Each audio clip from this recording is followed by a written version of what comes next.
Got a penalty flag down. Skip pass sets up Gabord, and it's time to pluck a chicken. Walden. Score another one here. Right on cue, he goes upstairs. Levine with some speed. Levine fakes a pass. Levine all the way is going to fire and score. Up top, Druin. He wants a shot, and he's got it. Wow. But a good one-handed scoop up. Roy, and then he lights the lamp. Lowers that left shoulder and fires up the Cougar fans. Look at this. Nice play. Fake shot by Drunzik, and then he drills it on his way to the ground. Chase, extra feed, shot, score, game over. Bouvier upstairs, he atones. Redemption. 35 seconds. Rollins is open. The Bouncing shot is going to win the game for Portsmouth.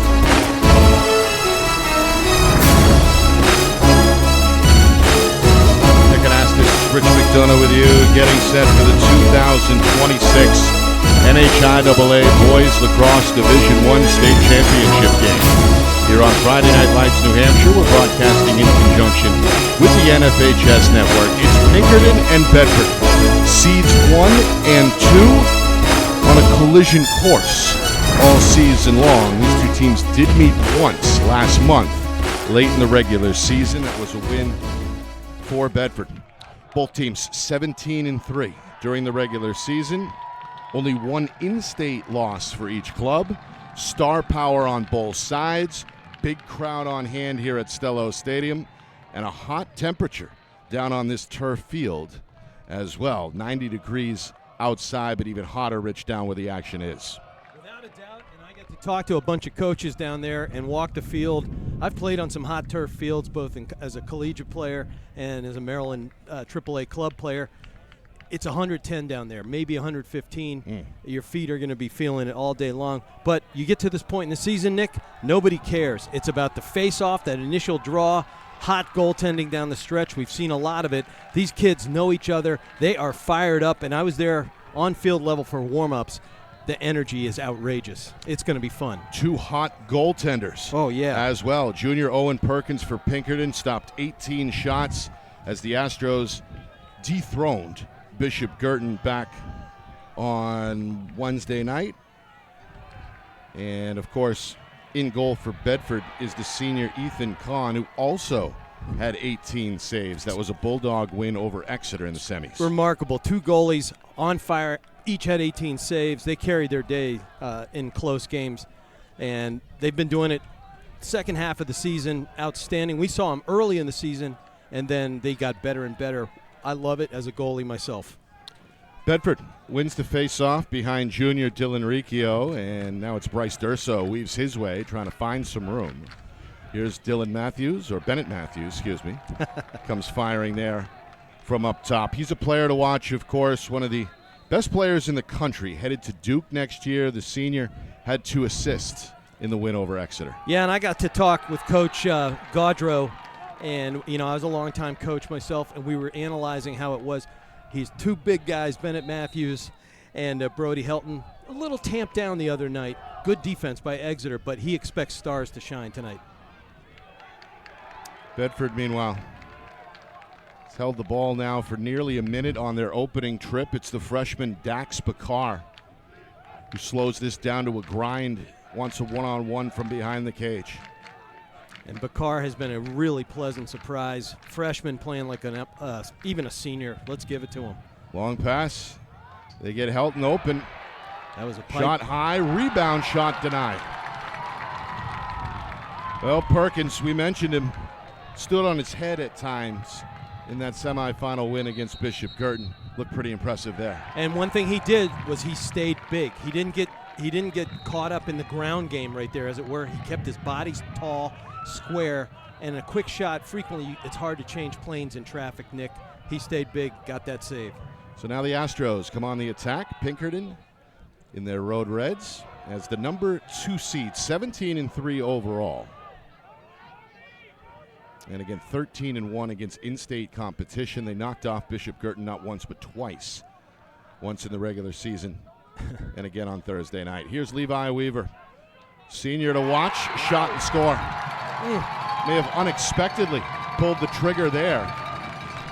It whistles past Ethan Kahn, and Pinkerton is on the board first. Well, it's a classic dodge. He goes below GLE, elevates. He keeps going till he can get his body and his hands just a bit of room, a little bit of cushion, and one zip, and that little bit of a leap helped him put that thing in the back of the twine. Great move. The goal comes just under 2 minutes gone by for Pinkerton. And Dylan Stingle is going to ride the momentum to a face-off win. That's a good face-off against the hot, maybe the best all-around face-off guy in the state. He was 17 to 21 the other night, was Riccio. Good win for Stingle. Ground ball stays with Pinkerton. Cade Johnston trying to hook up there with a teammate. Pass ends up out of bounds. It's turned over to Bedford.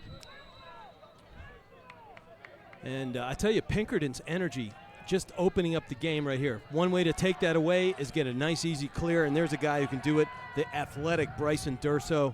I'd give the ball to him anytime. That guy can move. The junior's coming downhill, split dodge. That shot, a bouncer attempt, ends up wide, and the Astros win the foot race. Good hustle by Caleb Hobden, the senior, able to claim possession for Pinkerton. And I think everybody in Bedford was a little surprised that Durso went through that easily and quickly because they didn't have a backup in place. Should have been Kobe Rubin. Meanwhile, Sam Leo, the long pole, decided to put it on net himself. It's sent back by Kahn. That's the Bedford goaltender's first save. It stays, though, with Pinkerton. The Astros look for some breathing room here. How about that long pole toe drag in traffic to get to the hoop? Weaver, not a clean release there. It'll stay again with Pinkerton. All right, Rich, what are we watching for here over the course of the game? Give us a couple of keys. I tell you, one thing that impressed me when you and I got to discuss it in the semis is Pinkerton, a team built to run, has become very deep in terms of offensive schematics. My old buddy Dave Petramala, Hopkins coach, great player, he always said, you got to be multiple as you go down the stretch, and they have developed depth. We saw them play a slow-down game twice against Bishop Girton with excellent defenders in front of them, and they succeeded. They got lots of opportunity, lots of possession.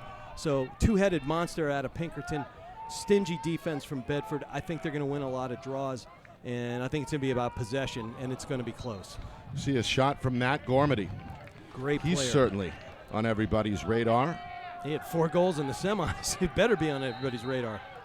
He's committed to Southern New Hampshire University, one of several NCAA-bound players on both teams. And that's ferocious competition in the NE10 and D2. They're going to be real happy they have number 12. I don't know what number he's going to wear, but the Penmen were ranked in the top 20, Nick, right, this year. And NE10 had 6 teams in the NCAA tournament. Here we go. Gormady finds Johnston, and it's 2-0 Astros. Beautiful passing.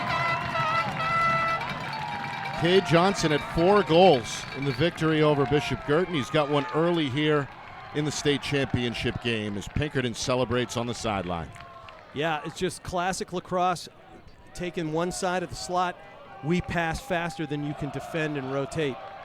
Nice job. Pinkerton a large student section on their feet behind the Astro bench. They're in red and white. On the far side in the shadows are the Bulldog students. Another big win. Stingle has won 2 in a row at the X. Trying to find some safety here and hooks up with his teammate, the senior Tyler Berry. Yeah, and he's getting big accolades as he comes off. Hottest guy at the dot in the state is Riccio coming in here. 2 in a row, and there was immediate, clean, and a fast exit. So Pinkerton getting off to the good start. Goals from Levi Weaver and Cade Johnston. Nearly 5 minutes into this opening quarter, but a turnover here at midfield is going to give it back to Bedford. Just a miss, went over and back. Referee crew right on top of it. Yeah, 3 officials tonight on the field, and 1 more on the bench. 3 of the best in the game, at least in the state of New Hampshire. Tim McCaffrey, Sean Murphy, and Mike Toth. Without a doubt. Jim Pressure, if necessary, is waiting on the sideline. I'm not going to argue against any of those players, those referees. Meanwhile, Matthews seeing a lot of bodies. Hooks up with Helton. That shot deflected out of bounds, and Pinkerton again able to win the foot race to the boundary. And fires up the sideline yet again. Here's a long pass from Perkins. So Perkins got a piece of that. And he was the closest to the ball. You see how fast he exited the cage once he realized that it had deflected off of him? Yeah. Impressive. Couple of stops early for the junior. Meanwhile, Weaver back up top for Jackson Farrell. He's gotten better seemingly as the year has gone on as well. And we've got to see it over the course of the season. Don't you love seeing that? Players evolve, Nick? Right. I mean, you've called 1,000 games, right? It's fun to watch. Not always a guarantee, however, but I think in Farrell's case, it's true. 2 goals, 2 big goals the other night in the win over BG. All right, Bedford trying to kickstart the attack here. Held off the board now midway through the first quarter, trying to crack the ice and cut Pinkerton's lead in half. Even just getting a few good looks here, Nick, kind of curbs the momentum. Good possession. Ball security was one of my keys. Backdoor, Bakar, backhanded offering there. Shot ends up wide, but will stay with the Bulldogs as it's backed up by Kobe Rubin, the junior. And Bakar's a scorer, but he also had that game-winning assist the other night. That was impressive. All alone in the middle of the field. Better not miss that. Bedford survived 8-7 over Exeter. That's an instant classic. And lucky us, we got to call it. Meanwhile, here's Brody Helton trying to power his way to the middle. A shortstop, short pass, ends up on the ground. And Pinkerton gets the stop that they were looking for. Another rainbow outlet. Matthews goes airborne, breaks up the pass. The ball rolls out of bounds and will stay with Pinkerton. You see that athleticism from Helton, though. That's why he's going to Rutgers to play some ball. Weaver set for the restart. Going to jog in the shadows. A little bit of tree covering along that far boundary. Should stay that way for the next hour plus. And the Bedford fans grab that far side first. Pinkerton, they're cooking. They're named the Astros, so they're used to solar radiation. I don't think anything's going to bug these fans. Looking for a championship for the first time since 2019. That was the last time a team other than Bishop Girton won the Division I title. Bedford, they've won in D2. They've come close in D1, runners up 2 years ago, but have never won a D1 crown. Gormady gets loose, shot, score, and Pinkerton's got a 3-0 lead. That feed was lights out accurate. To be that far below GLE or goal line extended, for if that's your first time hearing the term, that is an impressive feed, right on the money, right in his cross. Left him all the momentum that he needed to carry that down the slot. Boom, back of the net. Second-year Pinkerton head coach Marty Osier. A smile on his face down on the sideline as Dylan Stingle wins his 3rd straight face-off for the Astros. Osier, of course, a longtime assistant, promoted to head coach 2 years ago when his counterpart tonight, Steve Gaudreau, left Pinkerton to join Bedford. And, so it's Coach Gaudreau's second year as the Bulldog head coach, Coach Osier, in year number 2 with Pinkerton. And deep DNA. Osier was an All-American at Pinkerton back in the day. Another save up high for Ethan Kahn, second stop for the senior. Bedford's got it, looking for the clear. Coming up on 4 minutes remaining, first quarter. This is Teddy LaPointe, a sophomore who's missed most of the season. Yeah. Giving it a go tonight here in the championship, but runs out of room, and Pinkerton forces another turnover. And it's just overcooking the grits right there. You know, make the next pass. Don't need to run through a split 2-man, and especially that close to the midfield line where the ball can roll over. Wow. Taking the punishment was Pernardi there. Shot ends up wide. Plenty of space there for the senior Gormady. Inside of 4 minutes, first quarter. It's been all Pinkerton so far. Johnston back to Pernardi, back to Johnston. Little one-on-one here. The defender is the coach's son, Paul Gaudreau, pokes it away. Pernardi, though, recovers, and now 2 players behind the net for Pinkerton. Eli Weaver back to the cage, being steered deeper onto the wing. Up top now for Farrell. Farrell trying to come downhill. Rainbow pass handled overhead by Pernardi. A patient trip for Pinkerton. Pernardi draws a slide. Someone's open. It's Farrell. Shot, score, and it's 4-0. That was a howitzer. Step down for the junior. Some smoke trails following that shot. Well, It's going to lead to a timeout as Bedford wants to talk it over. 4-0 Pinkerton with 3 minutes and change remaining in this opening quarter. And that little sequence started with that nice long, you described it as a rainbow, absolutely 2-ball, something like that. But it was a long skip pass. That means everybody's buckets were turning to see the skip pass and because of the flight of the ball. And then they looked away and back to the guy who fed it down below GLE because he was wide open as everybody's looking the other way. And then he recognized it, 2 steps, bang. Has the passing been the key to the hot start here for Pinkerton? The passing speed. I remember the first time when I was at Georgetown, we went out and played Navy in fall ball, and it was mind-boggling how fast those guys could pass. And that's when you realize that this team is prepared and next level, and we're seeing it out of Pinkerton right now. It's fast, it's accurate. You can't stay with it if you're a defender.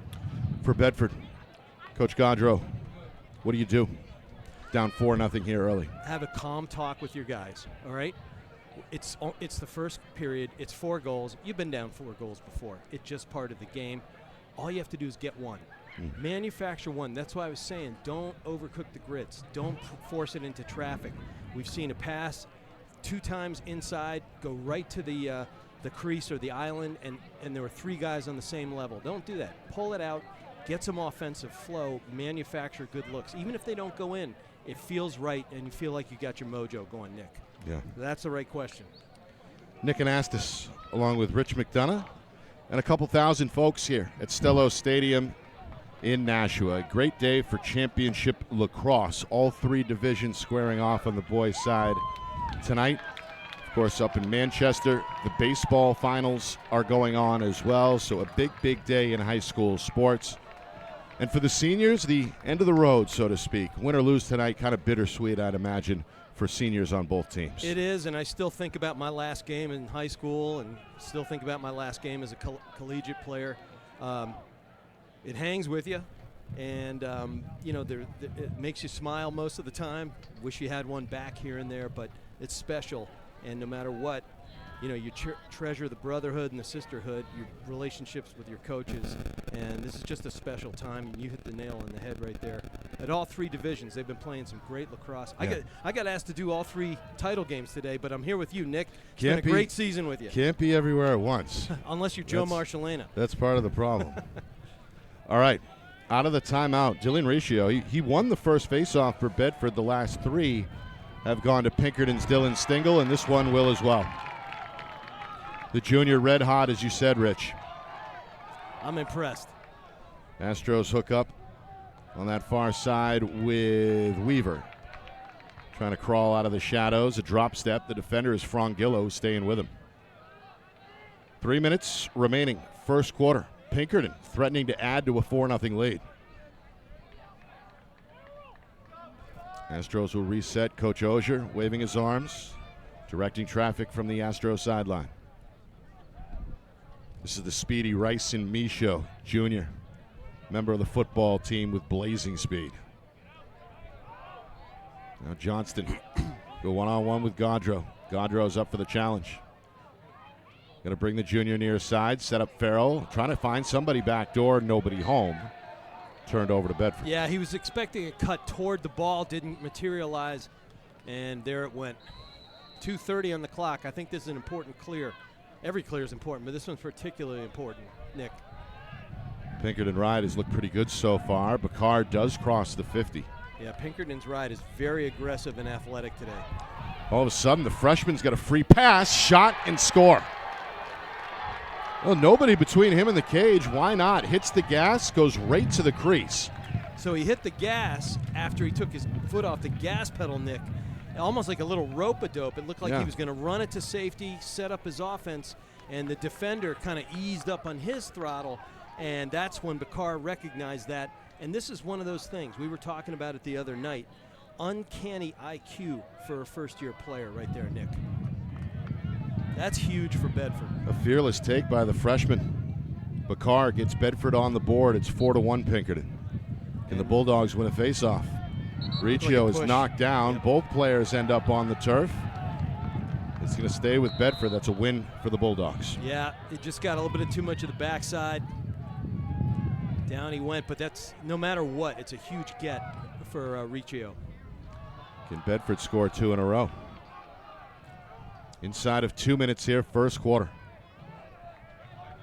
Here's Matthews, one-on-one. The defender is Spencer Chalmers. No, that's Nathan Smith, the junior. Yeah. Smith right there on his hip. Does a lot of wing play. He's very athletic and quick. Skip pass, trying to find Rubin. Rubin has to scramble. Back check here, and Carney is all up in his business. It'll stay, though, with Bedford. That does fire up the Pinkerton sideline. Yeah, it was physical, athletic play. Meanwhile, Bang! back door. On the quick restart, Durso hooks up with Matthews, and Bedford has now strung together two straight goals to make it 4-2. Well, there's a big, with the quick restarts, in the era of quick restarts, Nick, we talk about the concept of being whistle ready. Everybody wearing white was whistle ready. The Pinkerton Astros were not. They were kind of waiting for another beat or two. They recognized it immediately, did the Bulldogs. Don't wait, especially when you got the Duke-bound number 13 in the crease, that wide open, no doubt. So we might Matthews, run out of score sheet. Yeah, well, we've seen 4 in a row from Pinkerton. Now a mini run from Bedford, 2 in a row. Trying to stay hot. Cam Santos reaching overhead, can't hang on. Ball's back on the ground. Riccio trying to sweep it, and now Durso has it. Durso down the middle. Shot, saved by Perkins. Ball is loose. And we got a push here as Purnell went head first. The official's going to separate the players near the crease, some physical play. Bringing the whistle here with 1:11 remaining first quarter. Boy, that was frenetic. Well, no penalty, no flag. Yeah, it was gonna stay loose. with Bedford. It was loose, but, you know, too much from behind right there. You got to call it. Ref was right there. I can't see which one. I used to be on those sidelines and know who was who. They're 100 yards away. Hard to tell, Nick. Meanwhile, Durso draws a slide. Open shooter. Shot, score. It's Bakar. Well, there was no second slide. It didn't seem like, Rich. Bakar takes advantage again of some unexpected space. And suddenly Bedford is back within 1 at 4-3. Well, sometimes, you know, if you have a defensive scheme and you're saying beat us with your middies and no slide comes or it comes real late versus an early slide, that's the danger. And what happened was somebody elevates into that space that's left. Easy pickings. Yep.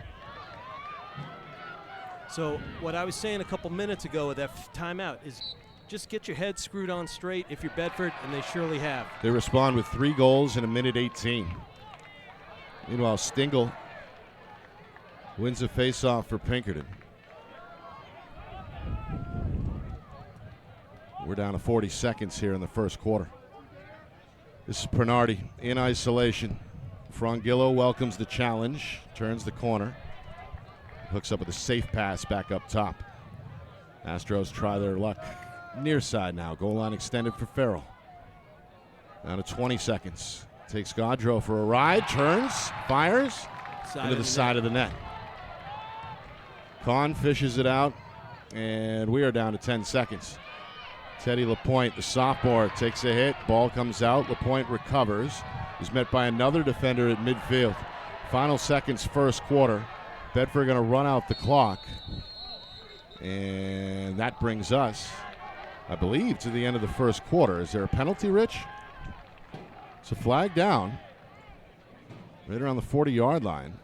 It was offsides. All right, let's take a break. And when we come back, we'll get the explanation from the officials. 4-3 Pinkerton after 1. Astros a hot start. The Bulldogs the response. Second quarter comes your way next. You are watching the 2026 NHIAA Boys Lacrosse Division I State Championship game right here on Friday Night Lights, New Hampshire. We're broadcasting in conjunction with the NFHS Network.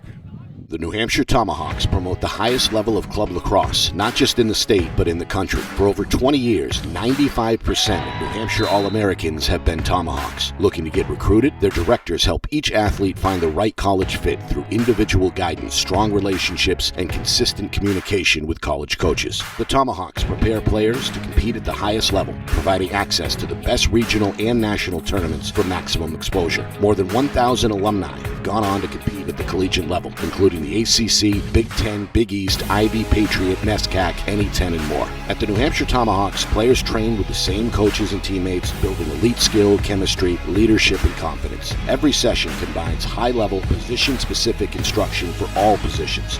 The New Hampshire Tomahawks offer year-round training camps and leagues for ages 3 to 18 and spring, summer, and fall elite teams. So play with the best. The New Hampshire Tomahawks, showcase and development for college lacrosse. Our broadcast today, as it always is brought to you by Beals Insurance Agency, with locations now in both Bedford and Londonderry. Whether you need home, auto, or business insurance, Beals Insurance will get you both the price and quality coverage that's right for you. Just call 603-471-9999 or visit BealsInsurance.com to request a free quote and start saving money today. Again, that's BealsInsurance.com. How can you reach your team's fundraising goals at no risk and no cost? MG Sports offers a variety of products to make your team's fundraiser a success. Their products include tickets and discount cards to hundreds of local businesses. MG Sports now has a digital platform where athletes can raise funds in the comfort and safety of their own home. So become another lacrosse program like Bedford, Goffstown, or Memorial that sets fundraising records every season. MG Sports, fundraising made easy. Visit mgsportsfundraising.com to start raising money for your team today.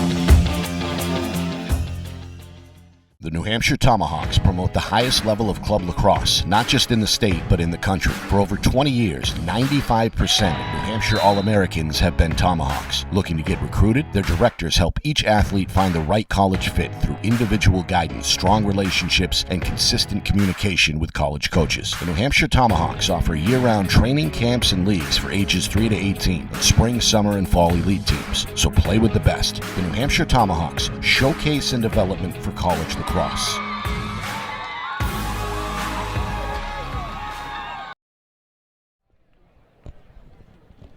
Got a one-goal game after one quarter here in Nashua. Pinkerton leads Bedford by a score of 4-3 in this 2026 NHIAA Boys Lacrosse Division I State Championship game. Nick Anastas, Rich McDonough, broadcasting for Friday Night Lights New Hampshire in conjunction with the NFHS Network. 4 different goal scorers for Pinkerton. Got the Astros off to a fast start. Levi Weaver, Cade Johnston, Matt Gormady, Jackson Farrell. Bedford held off the board for the first, nearly 10 minutes. Then Bedford gets 3 goals in a matter of 68 seconds. Dax Bakar, Bennett Matthews, Bakar again. Got a one-goal game as a result after 12 minutes. Exciting. We were just talking offline. We expected it. The kids are emptying the tank. Physical. Bedford, you knew they were coming. They're going to wake up. They know who they are, and they flexed some muscle and got themselves back into the game. And to start our second quarter, Nick, you had that offside flag. It's enforced on a dead ball after the period's over, so there's no face-off. Bedford starts with the ball. 4-4 at the face-off X in that first quarter. The penalty against Pinkerton's Pinardi, 30 seconds. Already halfway through. Bedford swings it near side for Bakar. Back door, there's Helton. Shot a little high. I think they've been watching a little bit of video. They knew exactly where they were going to be, and the slide came early right to the chest as Helton turned. Paid the price, the Rutgers-bound senior. Able to bounce right back up. While this pass is knocked down, now loose on the far wing. It rolls middle. Bakar is there. It's sent back and sent back again. That's outstanding. Perkins. That's what he can do. 18 saves in the victory over Bishop Girton. He's got 4 so far in this first half. Goalie to goalie, that is an outstanding save. It does stay with Bedford. And that penalty is released, of course, Nick. Yeah, we're back to even strength. Good point. First minute gone by. Second quarter. Bedford looking to tie the game. Bulldogs in search of their first Division I state championship in program history. There you go. Slide, shot, save. He got a knuckle on that. Wow. That one was pretty. Doesn't have to, and it doesn't have to be pretty. You know, you can get it with any part of your body, but that one was gorgeous. So now Pinkerton on the clear, going to take their time. Brendan Carney, one of the better defenders in the state. Without a doubt. He's going to take a jog with the ball, hook back up with his goaltender. Now Pinardi takes over. Spin move, split dodge, and he's at the 50. And he lost the shoe. Yeah, literally playing with one shoe here. He's still got the ball. Long pass, Mishu, step down, and a save for Kahn. Meanwhile, a penalty is on the way. I think he might have a slash coming up. We'll see what. It's going to be the first penalty against the Bulldogs. Bedford unable to capitalize on their earlier EMO. We'll see if Pinkerton can take advantage of the opportunity. No argument from the senior. And A it's 1 minute slash. And it's on, Helton. And he busted his twig. Looks like. I think he did. Of course, he missed a big part of the season, recovering from a leg injury he suffered back during football season. One of the better, if not the best, running back statewide. He's a horse. He reminds me of John Riggins. Still kind of getting back in the flow only a few weeks after returning to the lacrosse team. Meanwhile, Pinkerton looking to rebuild a one-goal lead, and they'll double it here. Pinardi from a tough angle tees one up. EMO goal for the Astros makes it 5-3 Pinkerton. Yeah, that was interesting. You had a slide coming from Frangillo, and instead he went to the body on a weird angle, and it ended up screening his goaltender, and he didn't get a piece of the hands or the gloves or the stick, and that's just very difficult. You got to slide to the glove right there and go. So Pinkerton with 5 goals from 5 different goal scorers. Here's a win for Riccio. Got it. He needed that one.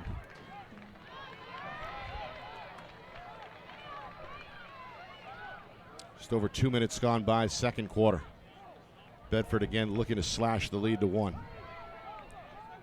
Matthews going to take over. Coming downhill to his right, draws a slide. Looks for a player in the middle. Bakar with a tough catch, going to retreat. Matthews looking to direct traffic off ball here, raising his off arm. Now Durso going to take over.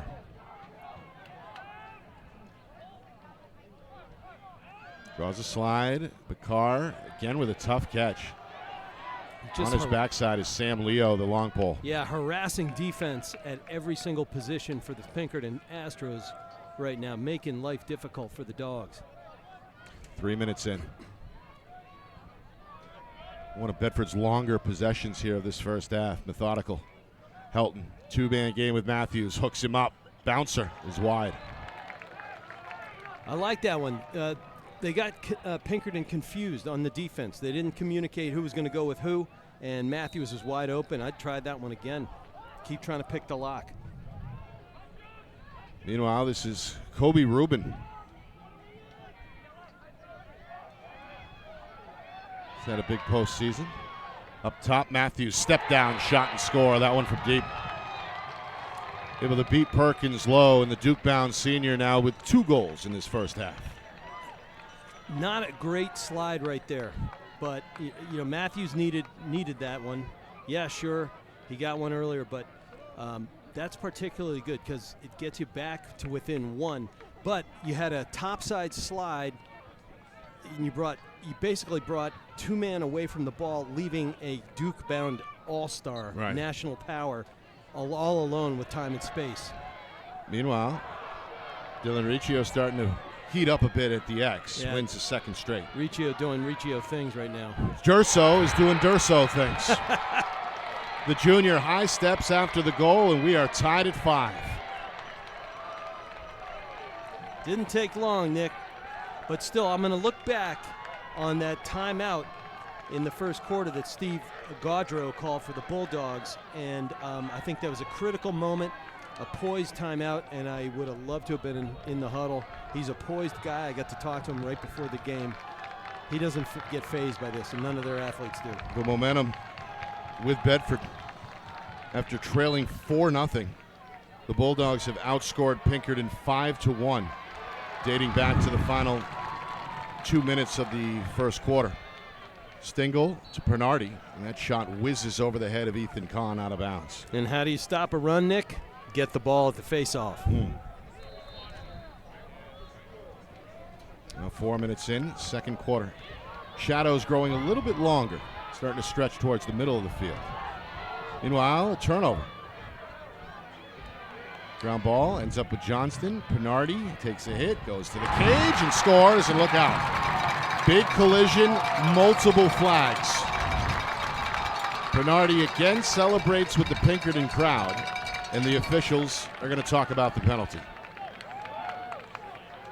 Well, it all started with that ground ball scrum. Somebody made an athletic play in the shadows to get that one dug up, and then what do? You go to space when the big crowd has gone off ball, and you take that green space, and then he made a move, Nick, and in tight spaces he kept his stick vertical so he could absorb the punishment en route to the island back of the net. After the release, the house came crashing down, the flags flew. And there's a push, so they're waving that off, Nick. That's what that sign right there means. That's the referee, Tim McCaffrey. The goal is good.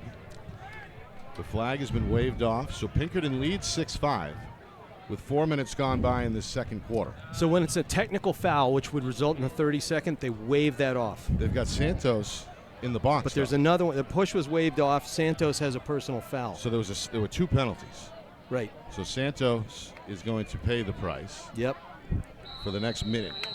Pinkerton can double up here. Personal fouls stay. Technical fouls get washed out with a goal. So around the horn it goes on the EMO.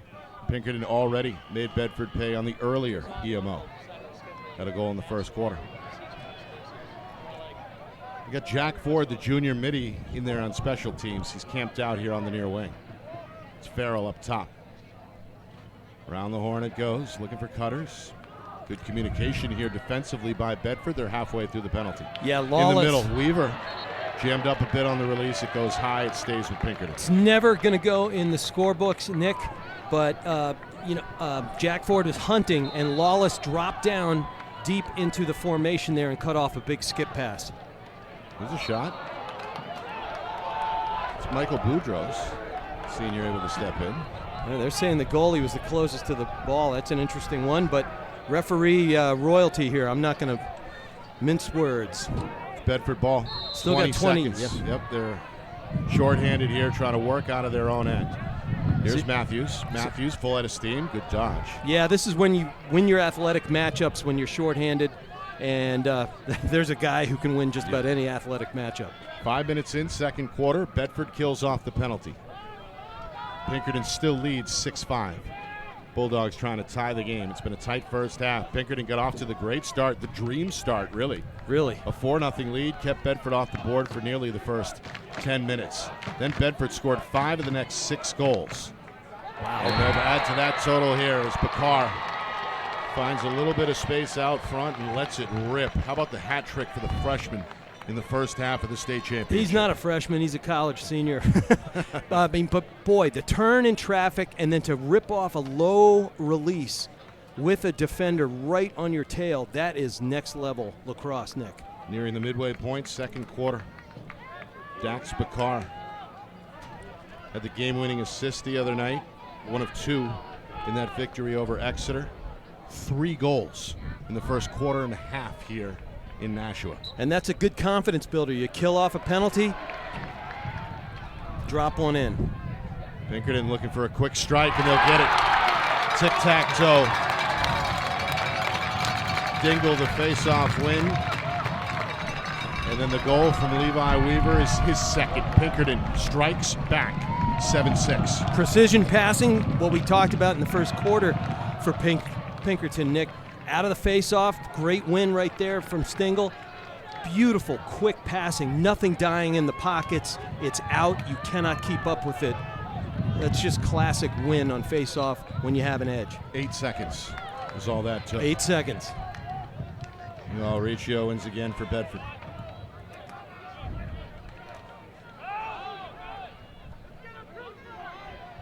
Bedford looking to get their personnel on. Defender for Pinkerton off ball here is Justin Howell. He's a senior midi, matched up here with Bennett Matthews. We're going to talk with Justin Howell after the game. He's the winner of the Jewett Trade Scholarship Program. Yeah, it's fantastic. Well, down goes Matthews and Howell. Bakar is jammed up on the release. Yeah, that was a tough angle. You get bracketed by 2 defenders right there, and you still can't get that low release. And I think that one's in the Nashua River, and they got a timeout. Yep. Going to talk it over at the midway point here, just inside of 6 minutes, second quarter. Hot day here throughout the region. Temperatures in the lower 90s. And as you said earlier, Rich, even hotter down there on the field. Any signs of fatigue yet? Still the first half, but you would know better than anyone. Well, I'm fatigued after doing a lot of beast work around the farm today. But I grew up south of Mason-Dixon line. This is just plenty hot for any place on earth. This is a January day. Yeah, there we go. But no, these kids are in condition. They're going to hydrate. I took a look. I mean, they've got gallons and gallons and gallons of everything they need. These coaches, the trainers know how to give them breaks. We saw the hydration breaks in the World Cup last night. Right. They're doing the same thing here. They're rotating. They've got cold ice towels for the necks. They're good. They're good. Yeah, really, lacrosse, one of those sports where beginning of the season can still be cold, right? Sometimes the case is shoveling snow off the ground. Yeah. And now it's basically summer weather here, hot summer weather. I remember championship. when I became head coach of Hollis Brookline, I had lunch with Chris Cameron at TJ's right down the street, and it was Good Friday, and I did have a meatless sandwich. But the snow came down. We had 2.5 feet of snow, right? And we didn't get on our grass field to practice until the end of April. And that is New Hampshire. Don't like the weather, wait 5 minutes. But we did a lot of work in the gym. We had to play 8 games in 11 days to make up for that time. These kids know how to do this. And, they don't care what the temp is. They're ready to go. And their trainers are fantastic. We should mention that. Meanwhile, you mentioned some of the stars, some of the bigger players elevating their game in a big game. Well, 2 goals for Bennett Matthews for Bedford, 2 for the senior Levi Weaver. And Dax Bakar, the freshman, quietly stealing the limelight with 3 goals to lead all scorers. No, it's not stealing at this point. Bakar, he's just lights out, a terrific player. And the scary thing is the other team's got to see him for 3 more seasons. All right, Rubin out of the timeout, has it for Bedford. Hits the gas, goes middle, shot ends up wide right. Boy, that was just a quick move, and I've been watching that all season. The acceleration. Now 1-on-1 with Helton and Carney. This is a fun matchup here. Off the pick, Brody finds Matthews. Matthews finds a shot. It's sent back by Perkins for another save. 6 unofficially here in the first half for the Astro Junior.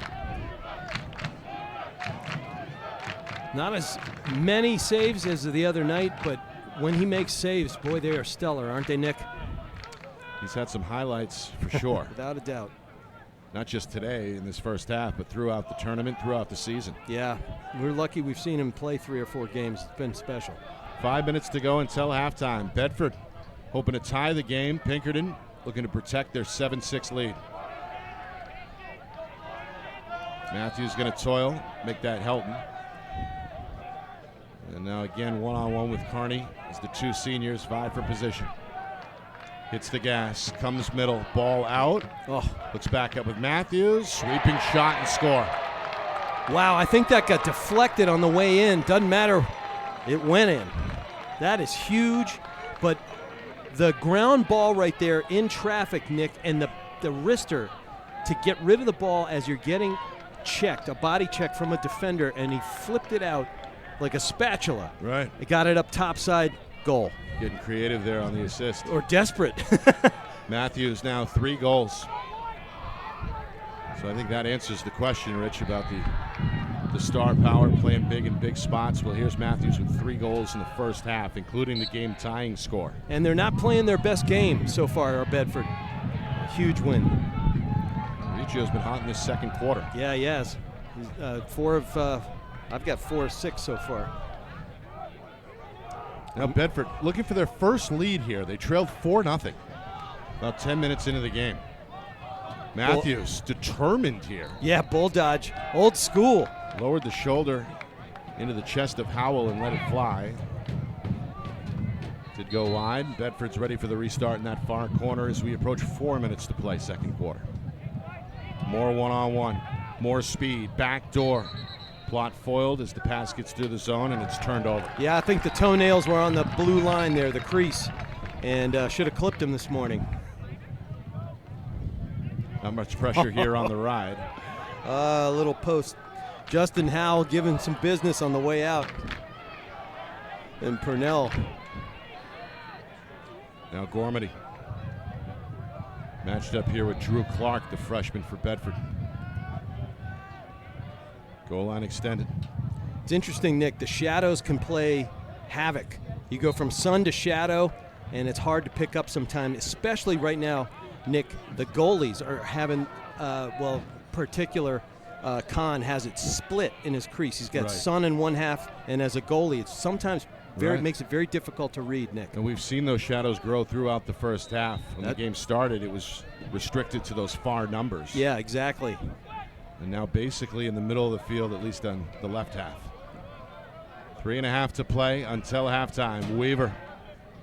Pinkerton thought about it, tiptoes, and then does pull the trigger. Fist pump for Pinkerton, and why not? He's got a hat trick for Pinkerton. Nick, that was a filthy hezzy and go. I mean, loaded the cannon, gave the fake step down. He actually did have a step down. Got the defender lunging. He was off his center of gravity. Once that happens, you pick that up as a talented first stepper. Lights out, you're going by his hip. Nothing but time and space. That was gnarly. Looked like a dance move. It was that pretty. That'd break my back on the dance floor. Pinkerton bringing the A game here. And then a huge win. The sophomore has been outstanding all season for Coach Ogier. Another win for Stingle. Meanwhile, Gormady absorbing checks in all directions. And he is knocked off. The ball is out, and the flag is out. Which is too high. Penalty against Bedford. That's their third already, I believe. Yep.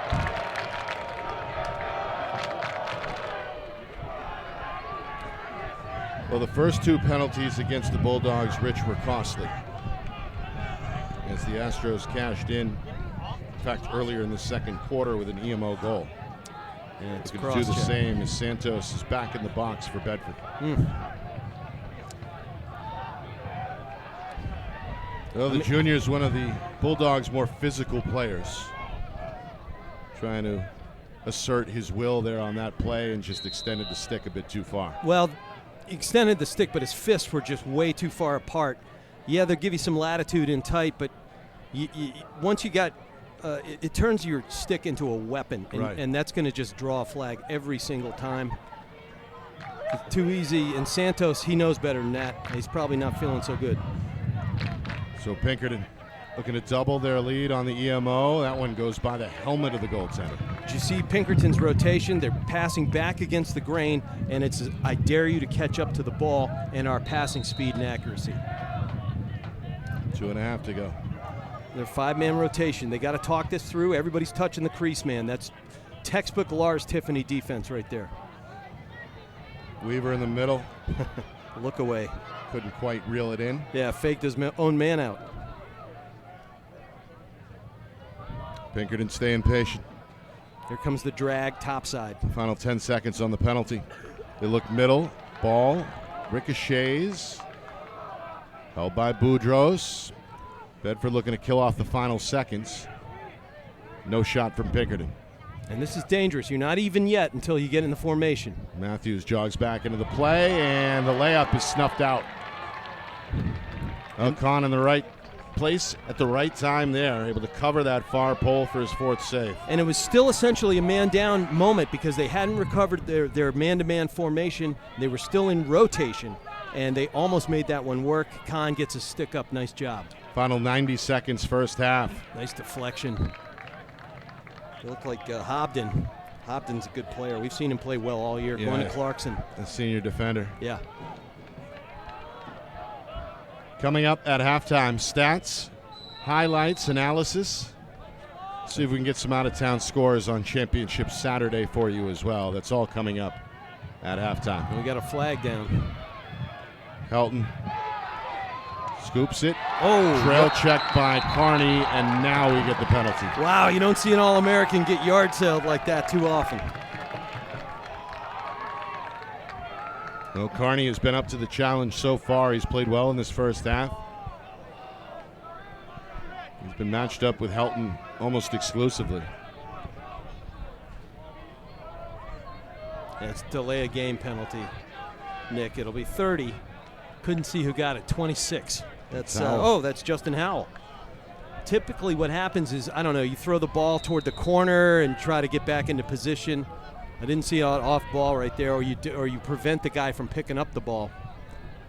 30-second penalty. Yep. Bedford on the EMO for the second time. Oh, see, there was a skip pass from light to shadows, Nick, and I can't totally verify that one, but it's a reasonably educated guess. Now an interception. Wow. Durso's got it. Bedford looking for a chance here in transition, but they elect to slow it down instead as we approach 45 seconds to play. Matthews open. That one And he wide had no left. backup. Yep, nobody on the backside at all there for Bedford. It's a 14-yard shot with no backup, and I can tell you right now, Coach Gaudreau is not happy with that. I don't care if you're an All-American or not. That was ill-advised. Now you give Pinkerton a chance, and they've shown they move the ball. That fired up the crowd. Purnell ended up on the ground. Meanwhile, Weaver going to survey here. Goal line extended. Clock at 20 seconds. Pinkerton looking for one more. They lead 8-7. Weaver a one-on-one against Frangillo. Quick shot wide. It's backed up by Pinkerton with just over 11 seconds remaining.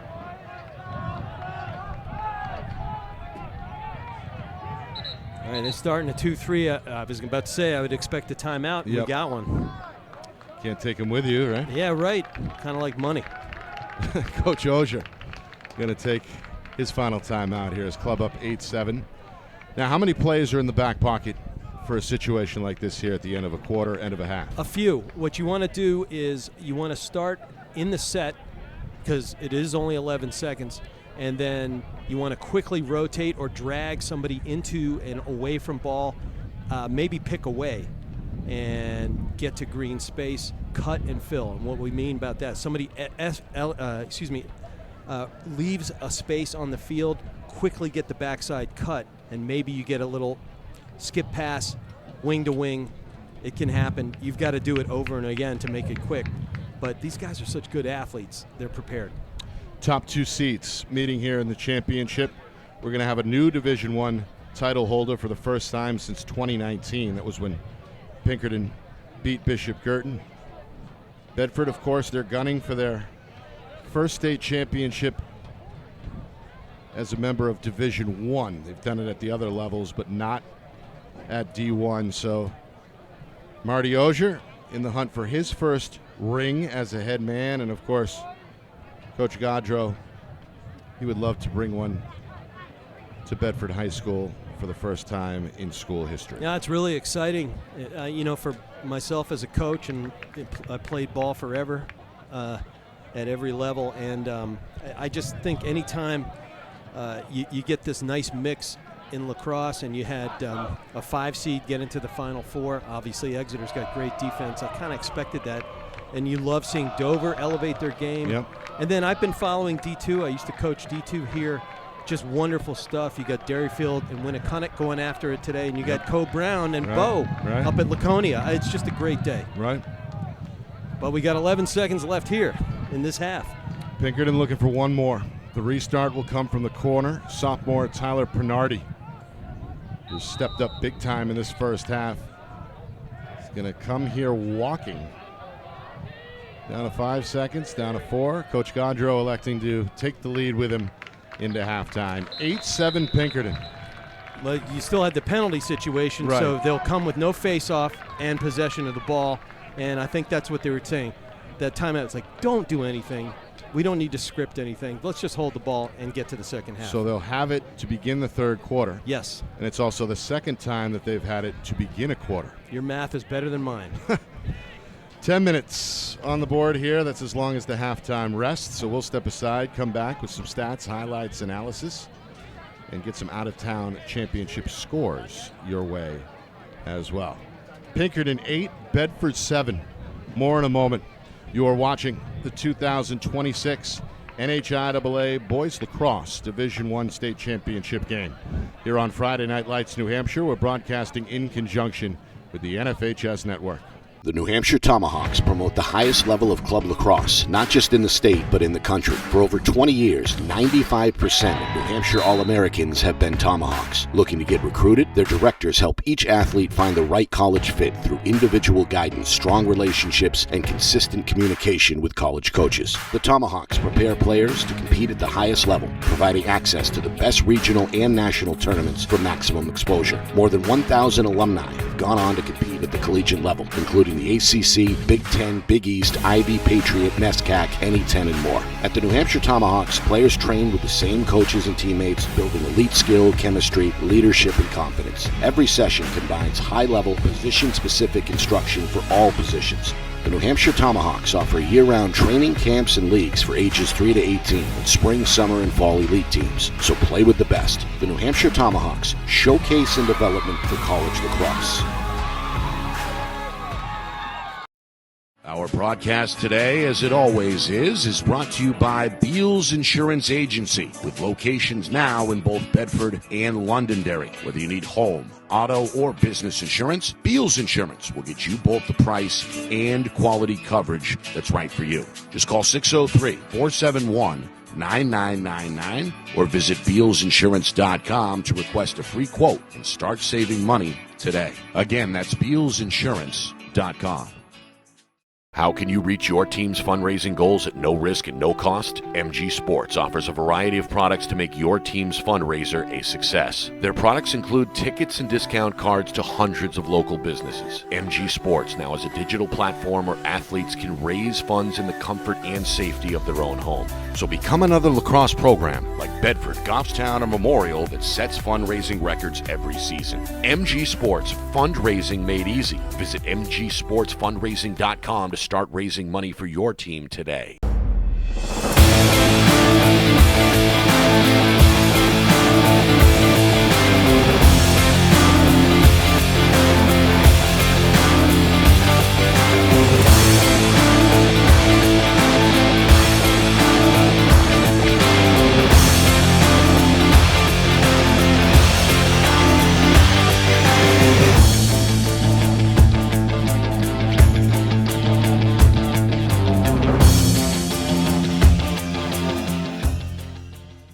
New Hampshire Tomahawks promote the highest level of club lacrosse, not just in the state, but in the country. For over 20 years, 95% of New Hampshire All-Americans have been Tomahawks. Looking to get recruited? Their directors help each athlete find the right college fit through individual guidance, strong relationships, and consistent communication with college coaches. The New Hampshire Tomahawks offer year-round training camps and leagues for ages 3 to 18 with spring, summer, and fall elite teams. So play with the best. The New Hampshire Tomahawks, showcase and development for college lacrosse.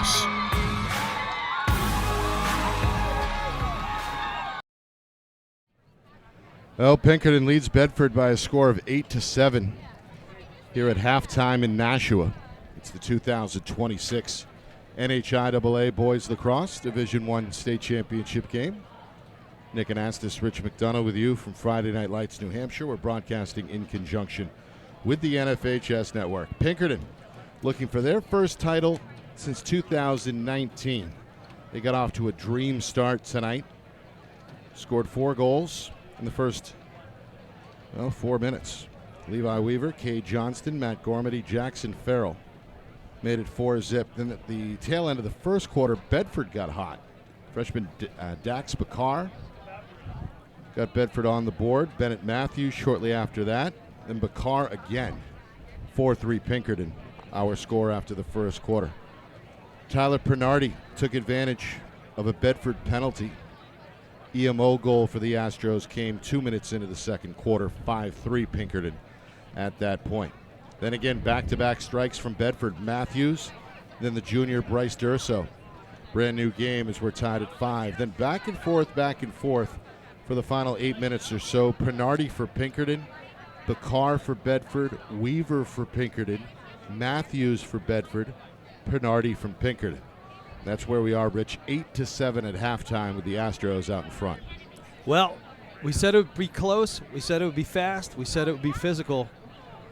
You really didn't need a crystal ball for that because we've seen these guys. They've seen each other. You know, I think both coaches feel like they got a kid in each other's huddles, that sort of thing. And as we expected, the face-off battle is tight. It started out in Pinkerton's favor.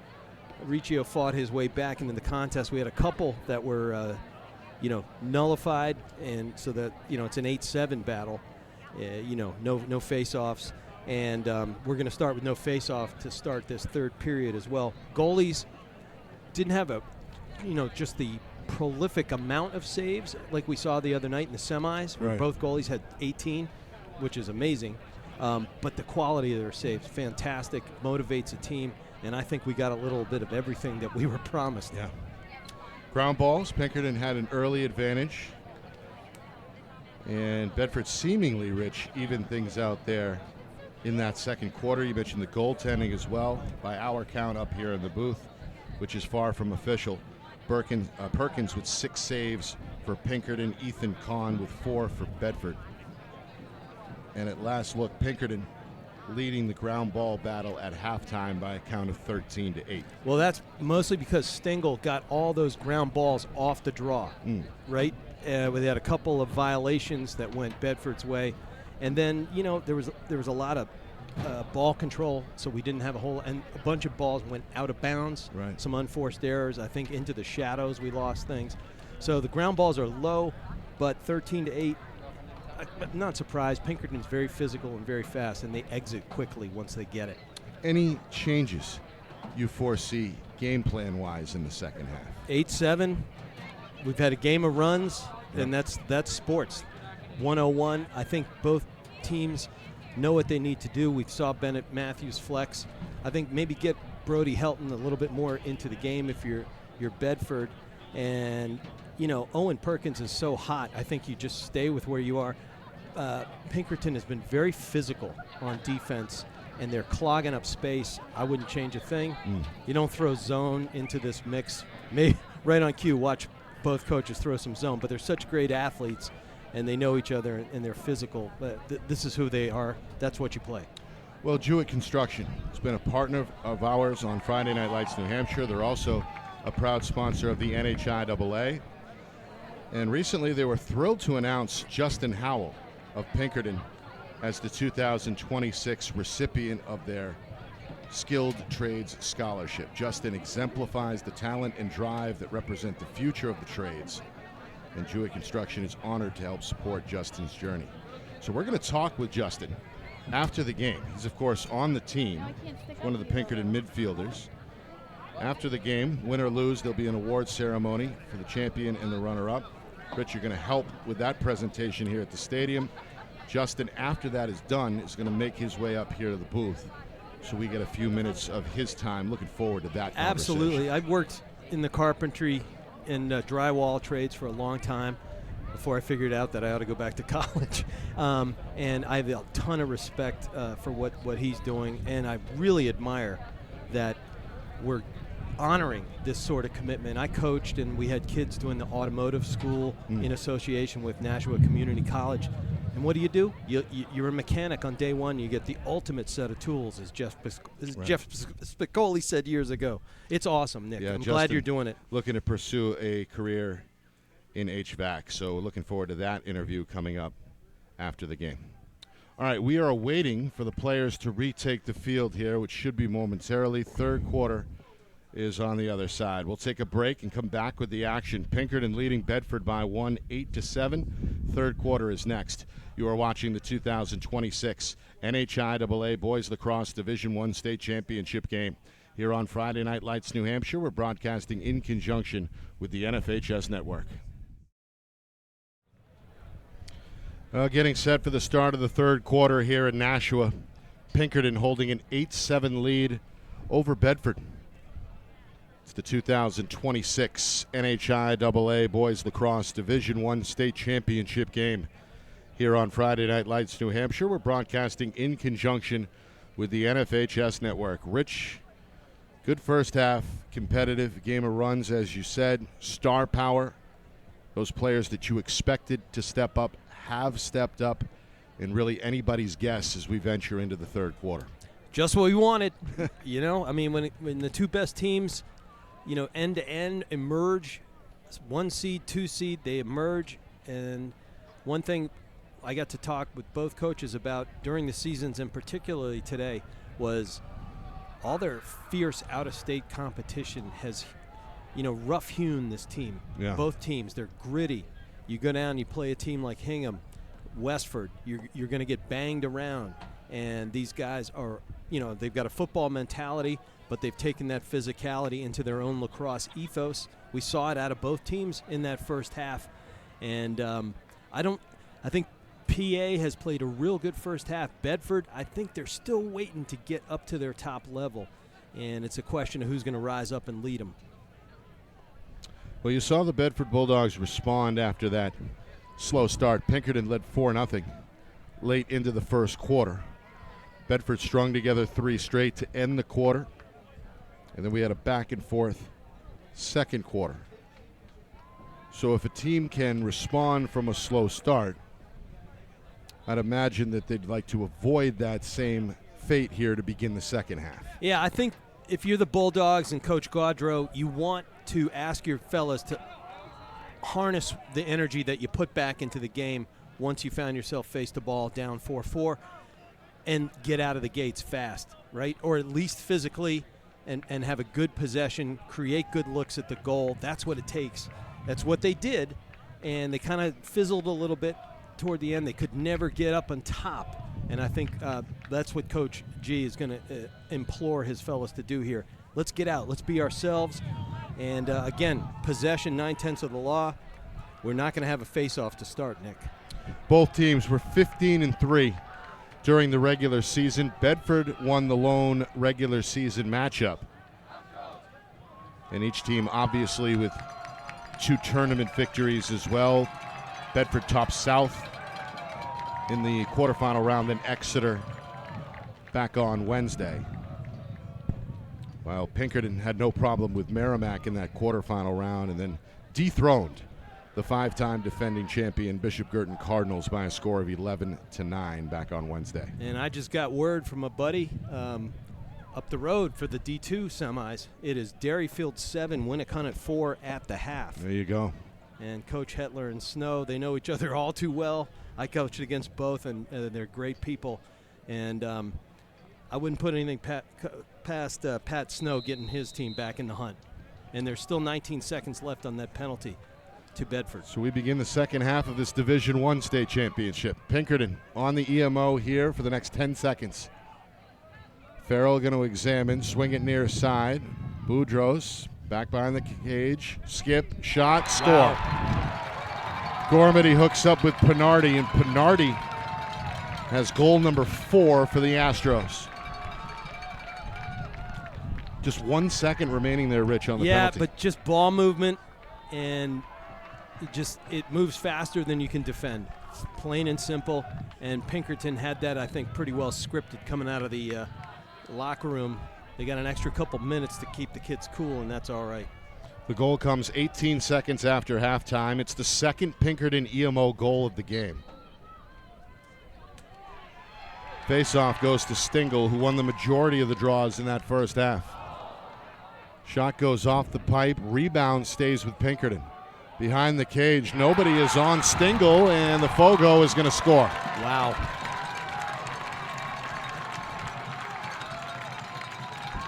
Incredible. It just moved so quickly. And our preface there, that Coach Gaudreau would want his guys starting hot. It's hard to start hot when you have to start man down. And that's good coaching right there by Coach Auger to end that period, knowing what he could do with his club coming into the second half, Nick. Stingle gets one. Pinkerton 2 goals in the first 35 seconds. And you get a procedure call right there. Yep.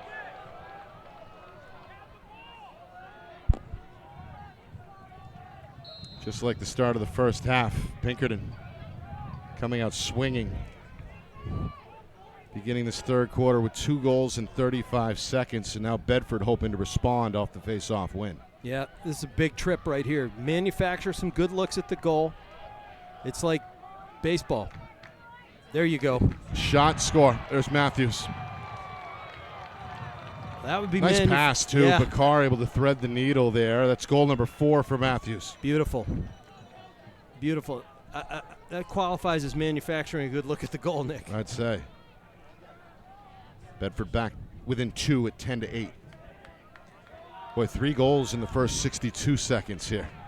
It's been a high-scoring, fun state championship here in Nashua. As expected, both teams eyeing one another throughout the season. There you go.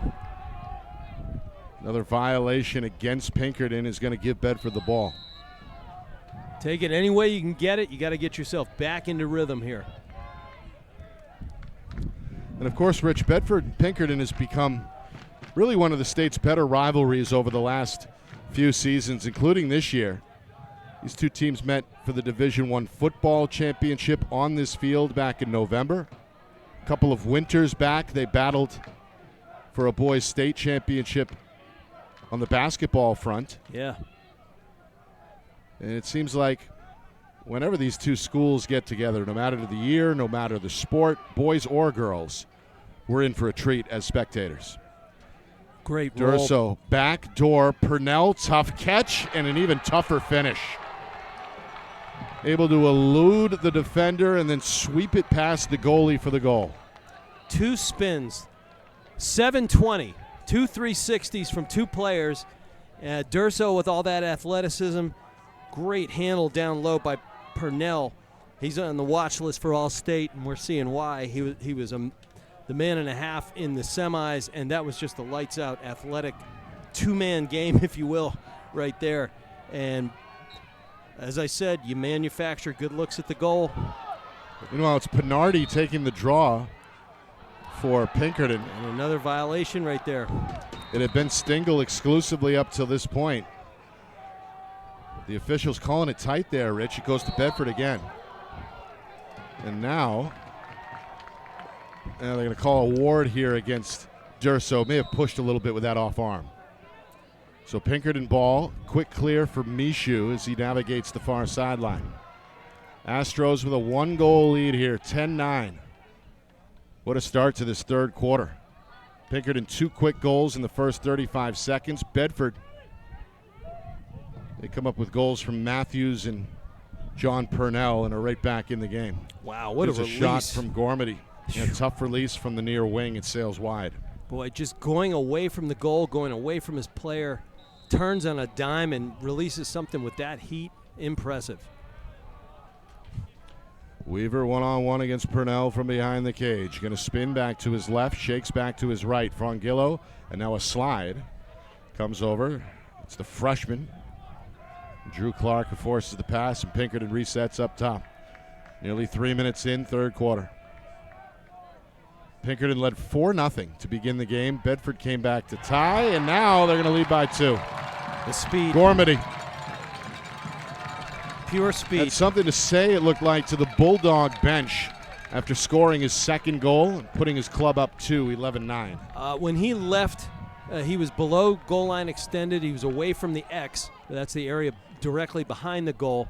He had a clear path, and if you don't have the speed, it's not going to happen. He had all the speed, and everybody was way, way away from the ball.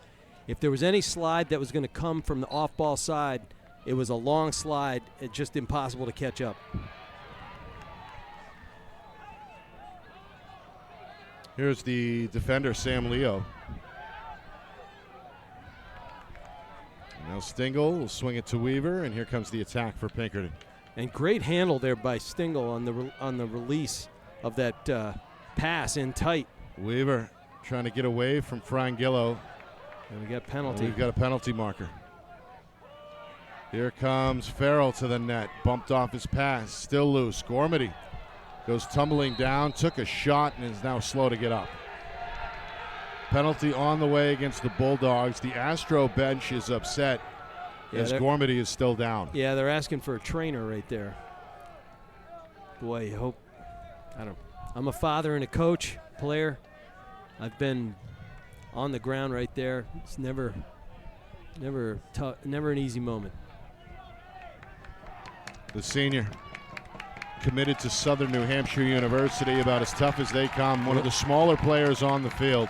Yeah, but showing some toughness here as he comes back to the sideline, jogging off under his own power. Yeah, he is a gritty athlete. I talked to his father, Jeff, right before the game. Excellent guy. And he'll be back in 2 seconds. Yeah. You watch.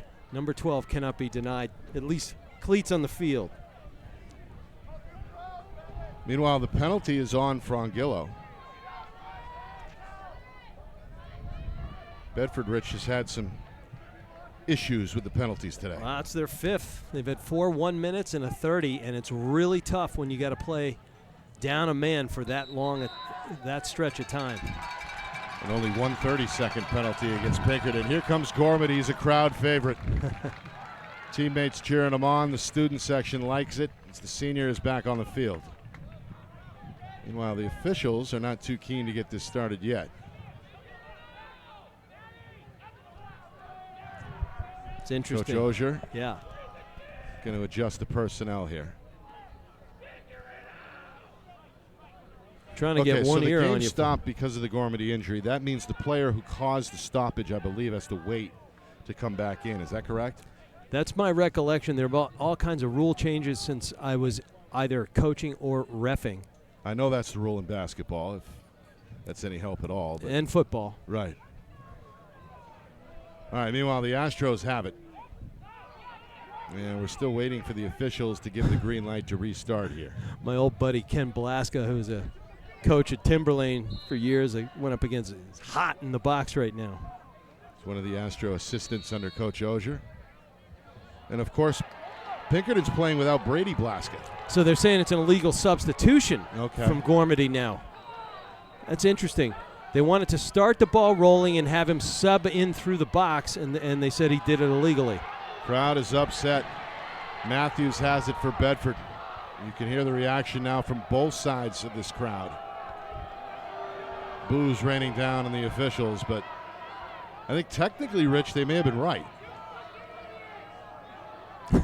I'm not going to say what they're saying. I don't want to say that to a Pinkerton fan here, but 4 minutes in, we're back to even strength. No, we've got an EMO goal for Bedford. Man down goal. Yeah, sorry. Actually, it had just lapsed, so it's going to be. But they hadn't gotten back into the formation, so I functionally. thought there was 1 second, but you're right. They got it, and Bedford is going to cash in. And they're back, I believe, within 1 now. Yeah, right? It still reads 11-9. And they're wiping out that penalty because it was a technical push. Yeah, now the goal is posted. So interesting. Matthews, right? Yeah, it was Matthews. Yeah, he had that slow and go, just like that other goal earlier. That hezzy, rope-a-dope, and then go under your man and then elevate to the goal. And by then, even the excellent goaltender is not going to stop that one. All-American Duke player. And he's saving one of his better performances perhaps for his final game. 5 goals here 4 minutes into the third quarter. Yeah, and they needed this from number 13. Somebody's got to join him, though. Riccio against Stingle. It's been a fun matchup to watch. The junior gets the better of this one for Pinkerton. Boy, he's winning them quick draw, the laser, and then he's winning the brawl as well. And as we're seeing all night long, he's got that really beautiful quick exit south of the face-off dot right there. And I mean, going toward his own slight goalie. edge there, 12-10 hour count up here in the booth. Great battle. Somebody who's touching in the crease. Wow. Mistake off ball there by Pinkerton. Bedford's Noah Lawless, the freshman, tried to run the gauntlet against the ride for Pinkerton. Turnover, shot, score, Pinardi. Just trying to do too much by yourself on a clear. Better off going back the way you came, throw it backwards, try the other side. How about Tyler Pinardi? Fantastic, the burst. Going toe-to-toe here with Bennett Matthews. 5 goals for the sophomore. He was all freshman a year ago. He's added to his game here in year number 2 and is really blossoming on the big stage, leading Pinkerton now to a 12-10 lead. I'll tell you, this is, as an athlete, you're frustrated if you're Bedford because you're getting back into the game and Pinkerton answers every single time. That ground ball is still in the air. There's no possession high yet. In the air here. It's going to take a bounce and played by Helton. Finally, that's the longest face-off win I've seen in quite a while.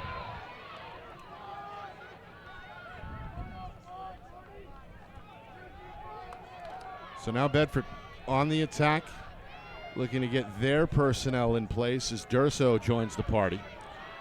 As we approach the midway point, third quarter. Bulldogs trying to cut Pinkerton's lead in half. Collision and a ward. It's a ward. So you can, old rule was, one hand on the stick and you get your guy away, that's a ward. New rule was 2 hands on the stick, no ward, but you can still ward by leading with your helmet.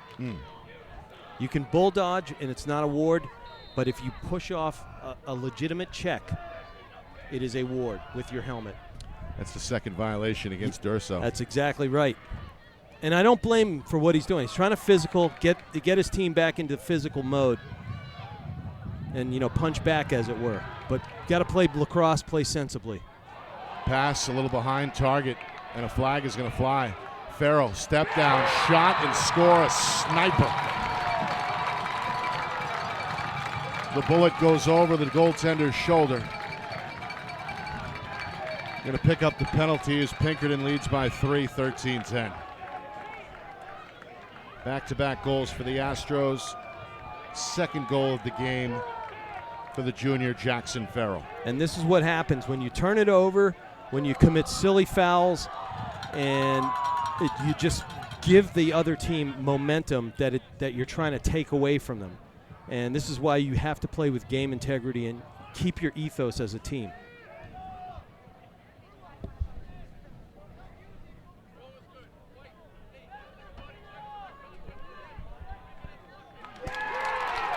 All right. To the head. We've got a lock penalty against Bedford, an elbow to the head.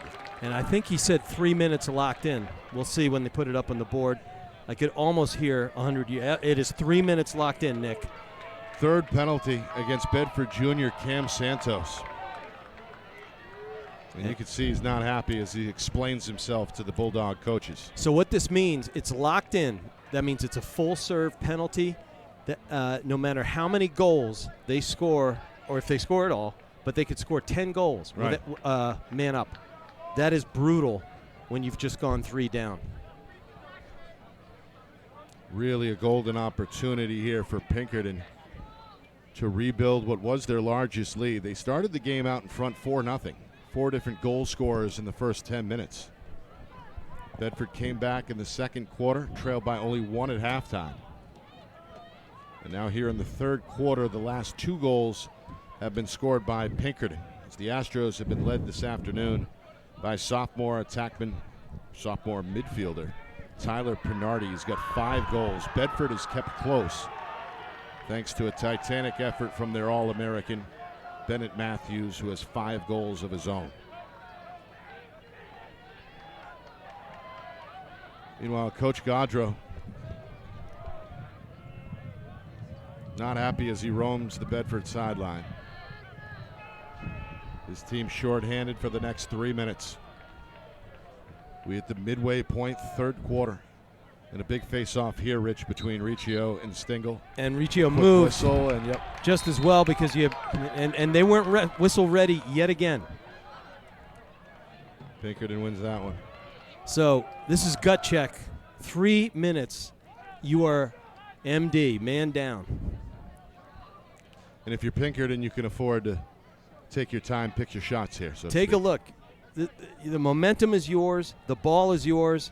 The numbers are in your favor on the field. Just spin it, get in rhythm, and then start attacking. But you do want the chance to score 2-3 goals. Up top, Farrell fakes. Nowhere to go. Bulldogs continue to communicate here defensively. Exactly. You took the words out of my mouth. Appropriately, we're discussing communication. You have to talk your way through it. It's a long time. Pass broken up. That was play by the freshman Lawless. Great job stepping into the passing lane right there. But you got to get that ground ball. Holy cow. An elusive one there for Trevor Abendroth. Just couldn't pull it in. Yeah, and he's frustrated. On the attack here. He's very frustrated. He was throwing a hard swing and check, and just get back in your formation and play ball. Final 100 seconds of the locked penalty. We move inside of 5 minutes to play third quarter. Pinkerton threatening to add to a 13-10 lead. Backdoor, Johnston. Goes a wide, not a play. It'll stay with Pinkerton. They went into a 1-4 real quickly, did Pinkerton, trying to flatten out that five-man row. And let's see if that one works. That'll open up a crease guy, and there it is. All the bounces now going to Pinkerton. Johnston step down, wide left. Meanwhile, most of the field at this point in the shade as the sun begins to lower. Everything but the sidelines. May make it a little easier on the goaltenders. It definitely does. Absolutely. Gormady, good fake, goes to the cup. That one stopped. Johnston, the ground ball. Yeah, I think it was a nice eat inside by, I want to say it was Frangillo. Got a violation against Pinkerton. Yeah. Bedford, a quick restart. Gaudreau cautiously moves out of his own end. Long pass.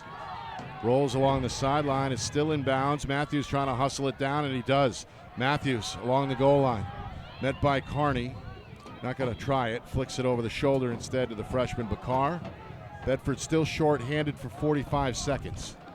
Inside of 4 minutes to go third quarter. And Coach Gaudreau had Helton down at attack just for this purpose. In case they got a long ball, they could have their horses run it out. Another flag. Yeah. It's away from the ball down near the cage. So Picard to Matthews. Bedford in no hurry. Down to 15 seconds on the Bulldog penalty. Backdoor. Tough catch there for Helton. And that's all right because you can take a risk knowing that the delayed penalties come.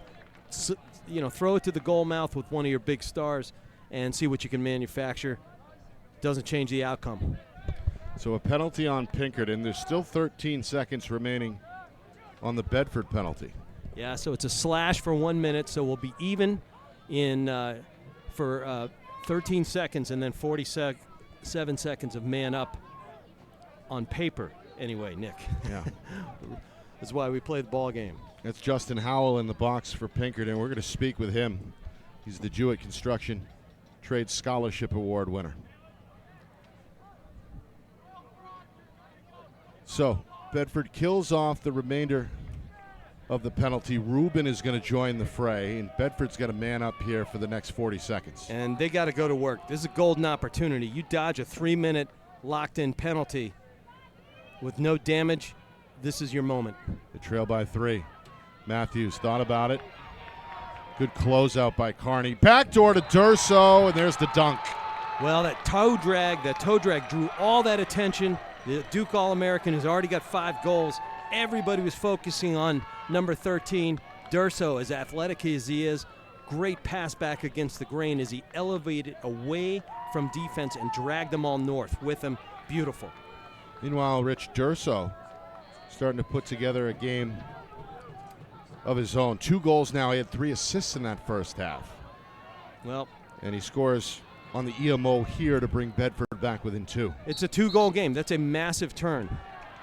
And then a violation. Yep. Goes against Riccio. Win for Pinkerton.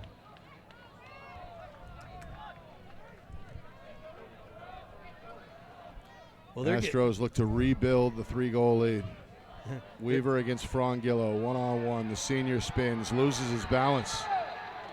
The officials blow the whistle as Weaver lands in the crease, and it's Bedford ball. Yeah, they just turned him, and he fell. They didn't push him, and the good hard check on the way to the ground is completely fair. Nice pass here. Abendroth completes the clear for Bedford, gets it over to Purnell, and now Coach Gaudreau looks to get his pieces in place as Bedford settles in on the attack. We're moving towards 2 minutes to go, third quarter. Bedford a chance to cut Pinkerton's lead in half. Well, this would be something if they could get a good look and drop one in after it looked pretty grim. Matthews against Smith, draws a slide, pass into a crowd, ends up with Pinkerton. Just forcing the issue. Too many men in front of the crease there. Yeah, it was just a log jam. Better we have it than they have. Outlet to Zach Kelly. Kelly in trouble. Now they go for Gormady. Can't reel it in. Does recover behind the net. Final 90 seconds. Pass out in front. Big hit as Mishu went down and is slow to get up. Another save for Kahn. Outlet here. Durso survives the hit. Survives a trail check. Hooks up with Helton. Finds Durso. Durso swatted away. Ball loose, taken away by Carney. Excellent defense. And one of my keys, we talked about it earlier for Bedford, is ball security. Hung your stick. Mishu. His pass is knocked down, taken away. Good play by the freshman defender for Bedford, Drew Clark. Oh, this is just frenetic coast-to-coast action right now. Final minute, third quarter. And a turnover here. Unless he called timeout. He may have. Yeah, Coach G did. I think that's good because it was nuts, right? It was just helter-skelter looking play. Yeah, great physicality, speed, and athleticism, but it's just frenetic. Nothing was making sense. That's good. Get to the fourth quarter having settled your fellas down, and you settle it down on your own terms, Nick. How about the way this has gone here? 13 for Pinkerton, 11 for Bedford, a grand total of 24 goals in less than 3 quarters. Well, these guys know how to pour it on. They also can play defensive-minded games. Like I said about Coach Petramala, you got to be multiple, and both these teams have gotten completely multiple down the stretch. They're complete teams. Yeah. And now they're healthy again in many ways. There are a couple of dings, somebody's missing here and there, but by and large, they're playing like themselves. Pinkerton was in such a great rhythm going down the stretch, and this one doesn't surprise me, and I think we're in for a fourth quarter. Well, it reminds us of the regular season meeting, which was back on May the 21st. That was a Bedford win, 14-11, 25 total goals through 4 quarters in that one. This pace ahead of that, and that game was high scoring. And it was a heartbreaker. You know, I talked to Coach Ogier earlier, and they don't talk about revenge, but they want to right the ship. They felt like they had that one possible. Their only in-state loss. That's correct.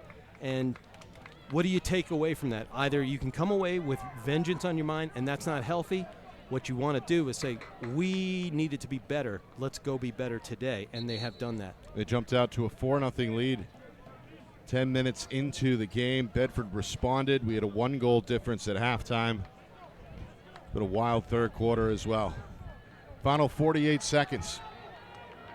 Bedford coming out of the timeout with possession.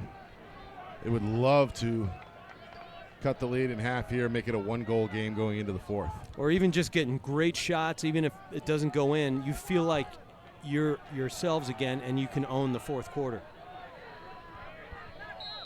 Helton ready to go. The Rutgers-bound senior, given plenty of room by the defender, Hobden. Helton versus Hobden. Now it's Smith. Thought about picking him up. Taking over far side is Bakar. And now Matthews with a touch. 30 seconds to go, third quarter. Bedford looks like posing for the final shot here. Matthews talking to Coach Gaudreau. We are down to 15 seconds to play third quarter. Smith, the defender. Yeah, it's go time. Here comes Matthews against Smith. Bakar, far wing. Back to Matthews. Got to hurry. 5 seconds. Near side, Helton, step down. It goes off the helmet. Look out. What an eat. Of Carney, who went down. Ball ended up out of bounds, and that's going to bring us to the end of the third quarter. And that fires up your boys. We got a 2-goal game as we head down the stretch, making the final turn here of the season. Is it Bedford's year? They're going to have to do it from behind. Or does Pinkerton hang on to win the championship for the first time since 2019? We find out next. The end of the season. On the other side, you are watching the 2026 NHIAA Boys Lacrosse Division I State Championship game here on Friday Night Lights, New Hampshire, broadcasting in conjunction with the NFHS Network. The New Hampshire Tomahawks promote the highest level of club lacrosse, not just in the state, but in the country. For over 20 years, 95% of New Hampshire All-Americans have been Tomahawks. Looking to get recruited? Their directors help each athlete find the right college fit through individual guidance, strong relationships, and consistent communication with college coaches. The Tomahawks prepare players to compete at the highest level, providing access to the best regional and national tournaments for maximum exposure. More than 1,000 alumni have gone on to compete at the collegiate level, including the ACC, Big Ten, Big East, Ivy, Patriot, NESCAC, NE10, and more. At the New Hampshire Tomahawks, players train with the same coaches and teammates, building elite skill, chemistry, leadership, and confidence. Every session combines high-level, position-specific instruction for all positions. The New Hampshire Tomahawks offer year-round training camps and leagues for ages 3 to 18 with spring, summer, and fall elite teams. So play with the best. The New Hampshire Tomahawks, showcase and development for college lacrosse. Our broadcast today, as it always is brought to you by Beals Insurance Agency, with locations now in both Bedford and Londonderry. Whether you need home, auto, or business insurance, Beals Insurance will get you both the price and quality coverage that's right for you. Just call 603-471-9999 or visit BealsInsurance.com to request a free quote and start saving money today. Again, that's BealsInsurance.com.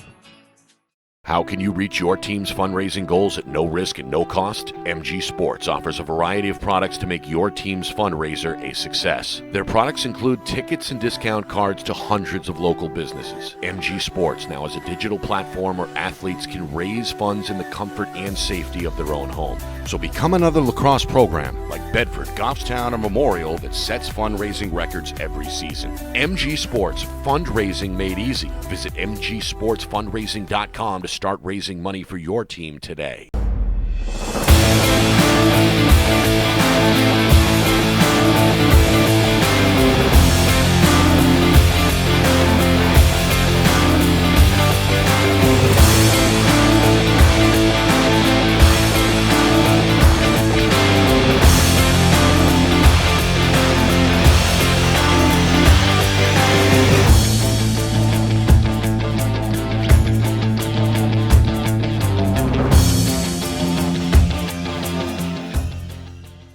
The New Hampshire Tomahawks promote the highest level of club lacrosse, not just in the state, but in the country. For over 20 years, 95% of New Hampshire All-Americans have been Tomahawks. Looking to get recruited? Their directors help each athlete find the right college fit through individual guidance, strong relationships, and consistent communication with college coaches. The New Hampshire Tomahawks offer year-round training camps and leagues for ages 3 to 18 with spring, summer, and fall elite teams. So play with the best. The New Hampshire Tomahawks, showcase and development for college lacrosse.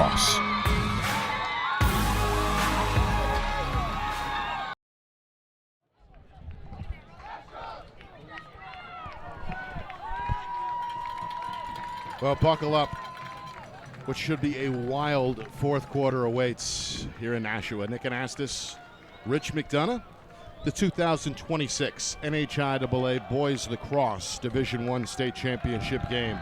Here on Friday Night Lights, New Hampshire, we're broadcasting in conjunction with the NFHS Network. Pinkerton looking for their first state championship since they did it back in 2019. Bedford hoping for their first Division I title in program history. Pinkerton holding on to a 13-11 lead, Rich, with 12 minutes to play. More of the same. That's what's going to happen. That's my only prediction.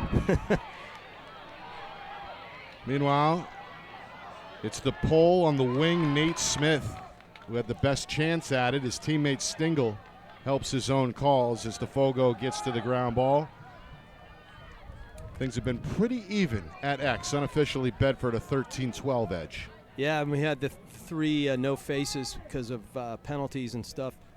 But it's a close ground ball game, close face-offs. The saves are close at 6-5. Not as many saves as I thought would come, but we have tons of goals in the back of the net. Here's Weaver against Frongillo. Swing it back up top. Farrell with a touch. And a minute gone by here in the fourth. Pinkerton. They led 4-0. That was the high water mark. Came early in the first quarter. Bedford responded in the second. Had a back and forth third. Here's Tyler Berry, the senior, giving room. Now collides with the defender, Durso. Durso is physical. Weaver left alone at X behind cage. Looking. Frongillo, the defender, standing behind his own goalie. Yeah, pass, Scormit, he goes off the crossbar. Ground ball out in front. Gaudreau trying to claim it for Bedford, and we've got a good old-fashioned pig file. Then the shot comes out of the crowd. Saved by Kahn. Kahn trying to stamp out the fire, and the officials blow the whistle. He's in the crease. Half a dozen stops now for Kahn, the Bedford senior. Long outlet pass leads to the clear as Durso crosses midfield. Bedford on the attack, looking to cut into this 2-goal deficit.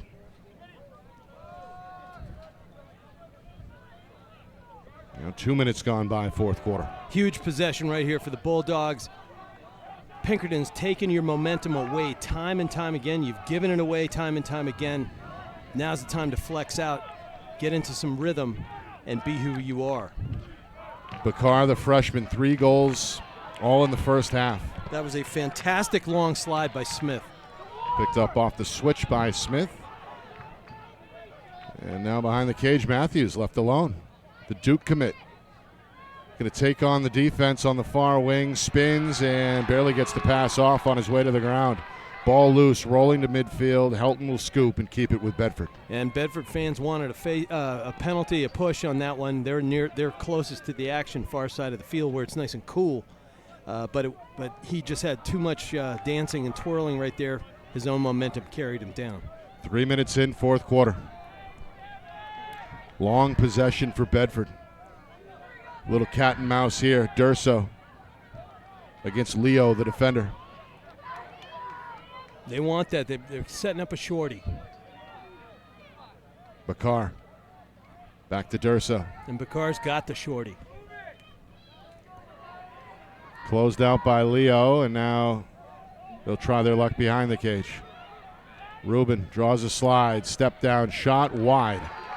And this is about the fifth time, Nick. Yeah, it was deflected, but it's still a shot. It's about the 5th time that nobody's backing up for Bedford. Pinkerton comes right to left. Their 13-11 lead still intact. Now 3.5 gone by, fourth quarter. On the clear, short pass, gets it done on the far sideline.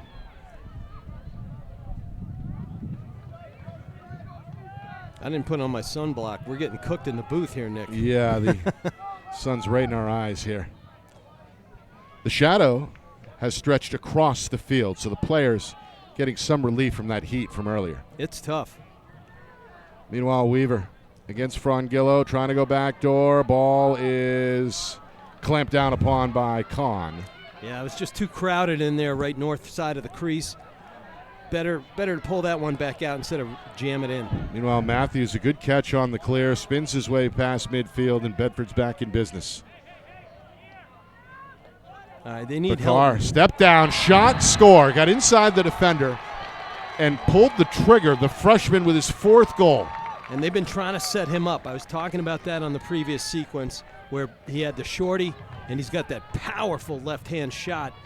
Leave no doubt, Bakar, you are an upperclassman in your ability, my man. 4 goals here in the state championship. Each goal becoming bigger than the one before. This one with just over 4 minutes gone by in the fourth quarter pulls the Bulldogs within 1 at 13-12. Face-off, Stengel versus Riccio, and Riccio wins it. Big win. Bang. And Riccio goes coast to coast. Holy smokes.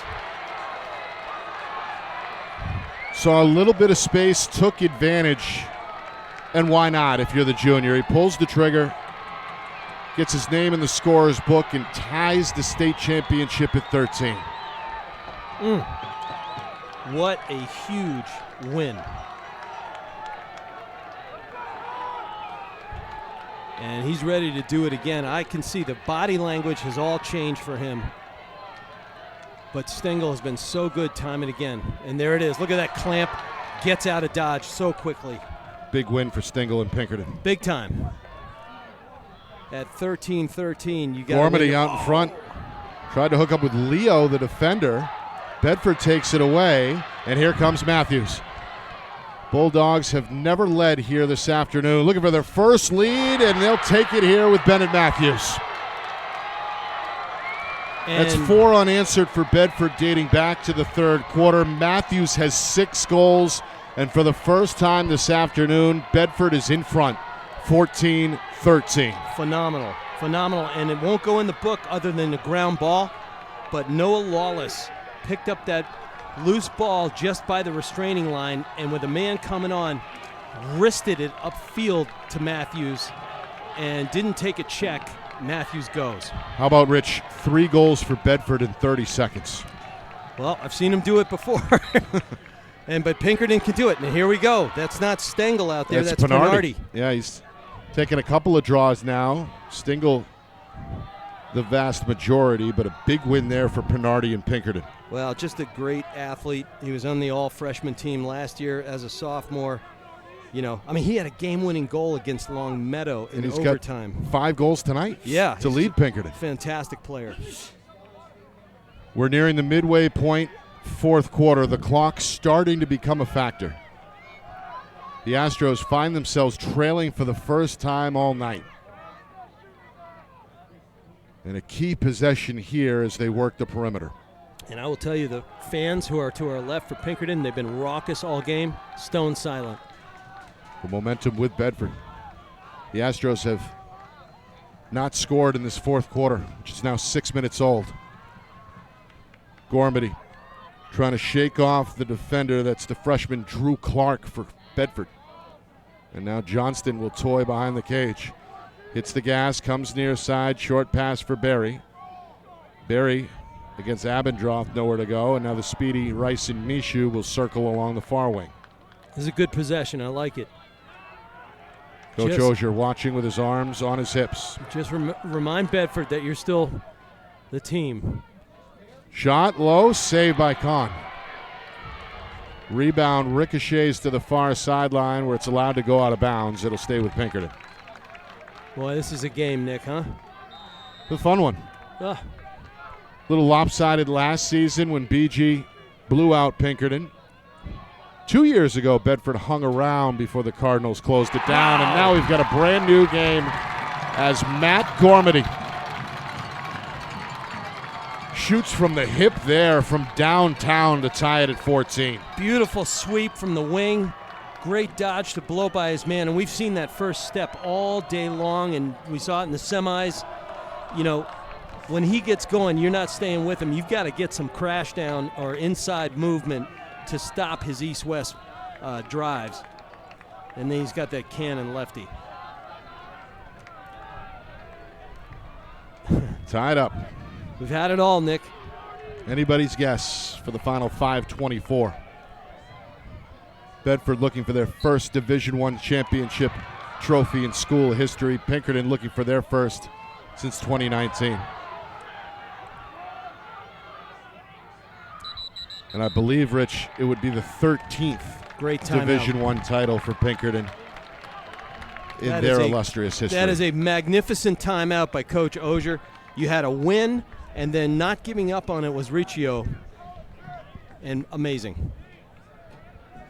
So 1 timeout remaining for each team here. Certainly noteworthy for the final 5 minutes and change. Yeah. And that was a bailout in some ways. I think he was hovering right on the line, but I think just like Coach Gaudreau did a while ago, reminding his fellas of who they are and why they came, same thing. I think that's what Coach Ogier is going to do right now. Yeah, you bail out your guy when he was about to get checked, possibly out of bounds. Let's talk about it. Hit the reset switch.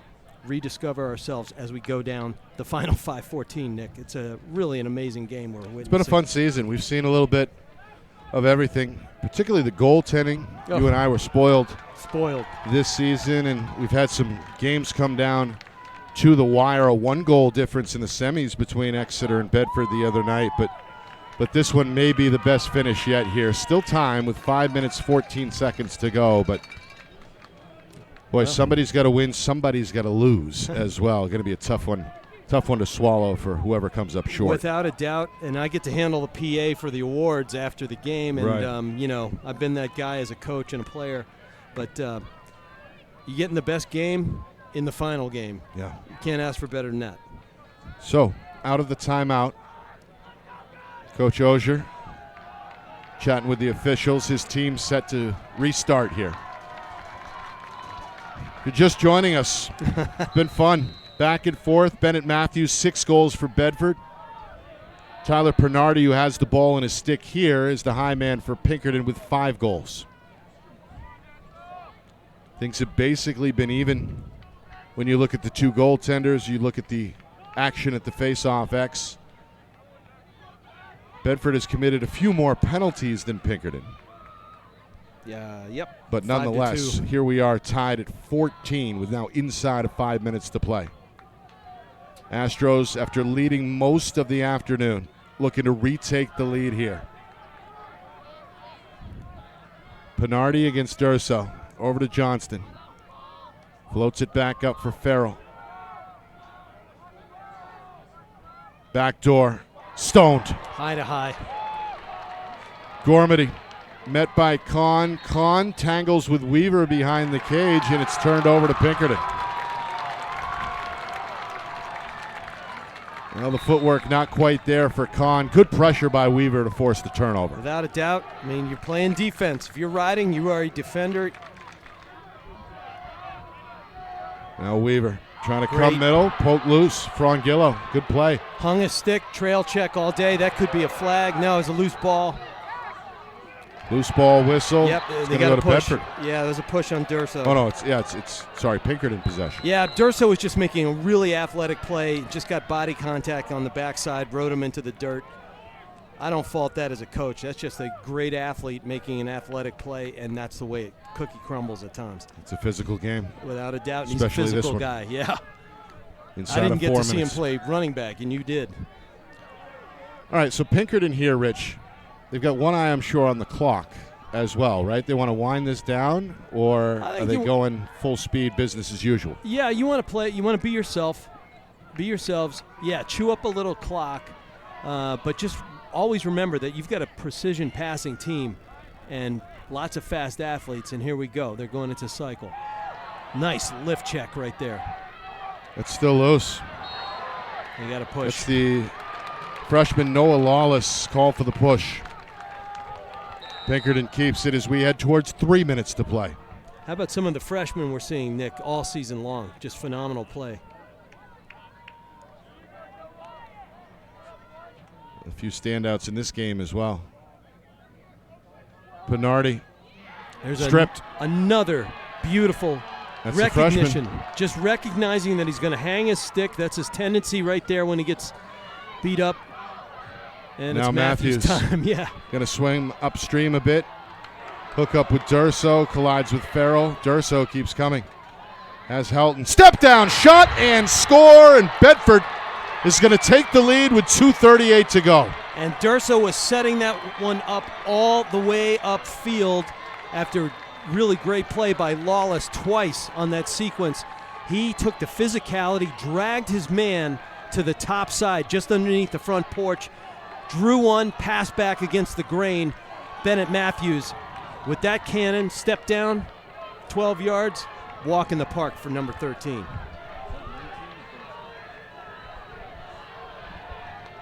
So a big goal here with 2:38 remaining. Big win for Stengel when Pinkerton needs it most. Up ahead, shot. Gormany's got the answer. Wow. 15-15 with 2:30 to go. 9 seconds, Nick. Gormany. Been big for Pinkerton all season. Comes up in a big spot for the Astros here. And they're not wasting any time. They're going right to the dot.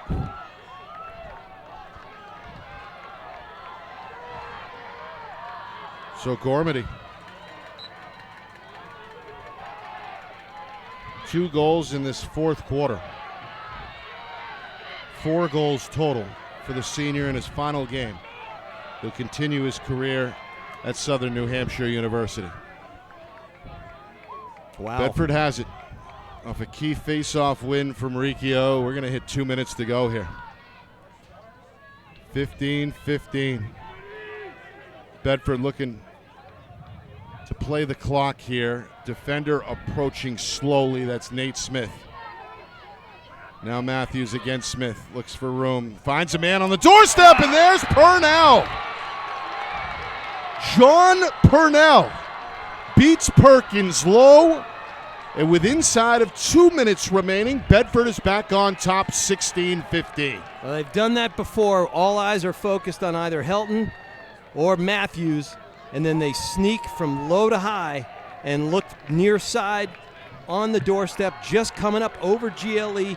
He approaches the ball. He's rising toward the feed, and then he turns on a dime. Boom. 16-15 Bedford. I joked about running out of score sheet earlier, Nick. We may close in on that. Wow. Here comes Stingle for Pinkerton. Up ahead, Gormany. Couldn't find an opening there. Decides to pull it out. Final 100 seconds here in the fourth quarter. Gormany slip, pop right back up. Defender goes down.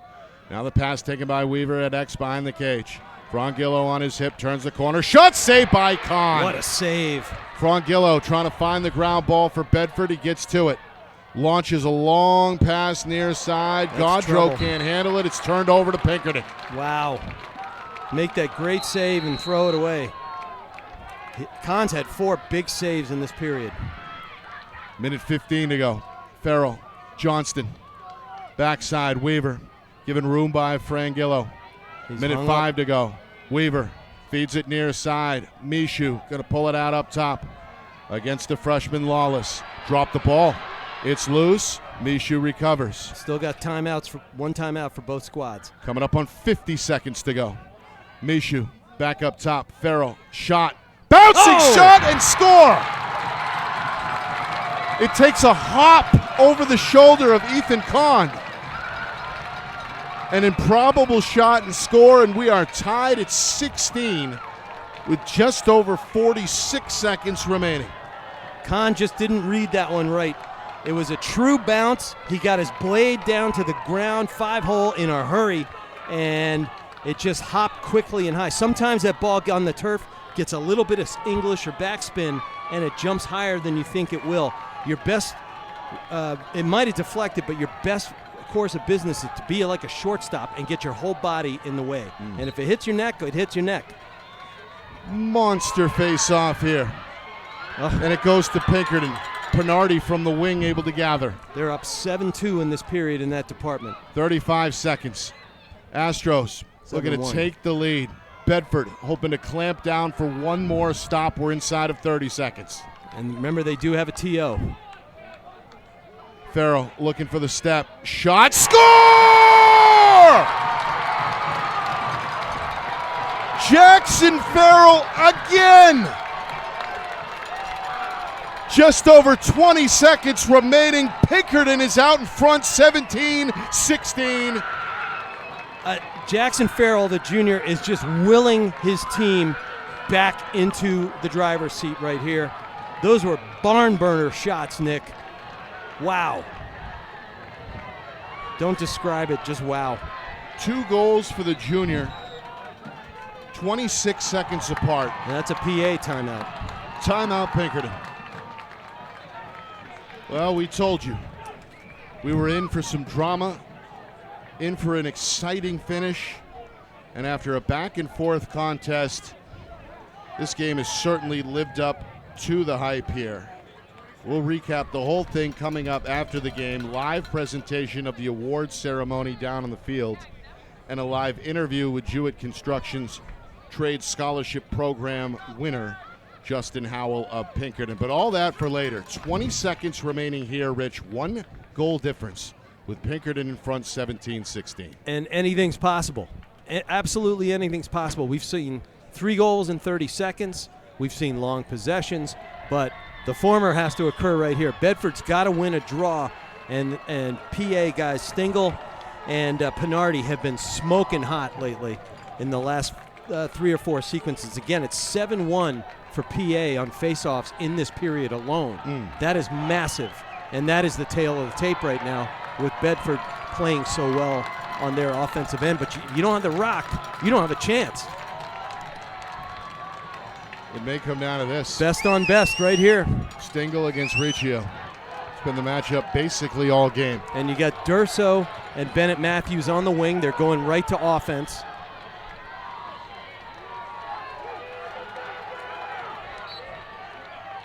Stingle trying to scoop, trying to keep his balance. Loose. Riccio had it. Did he get a timeout? Yep. Coach Gaudreau. That is a ridiculously awesome timeout. Bravo. He was waiting.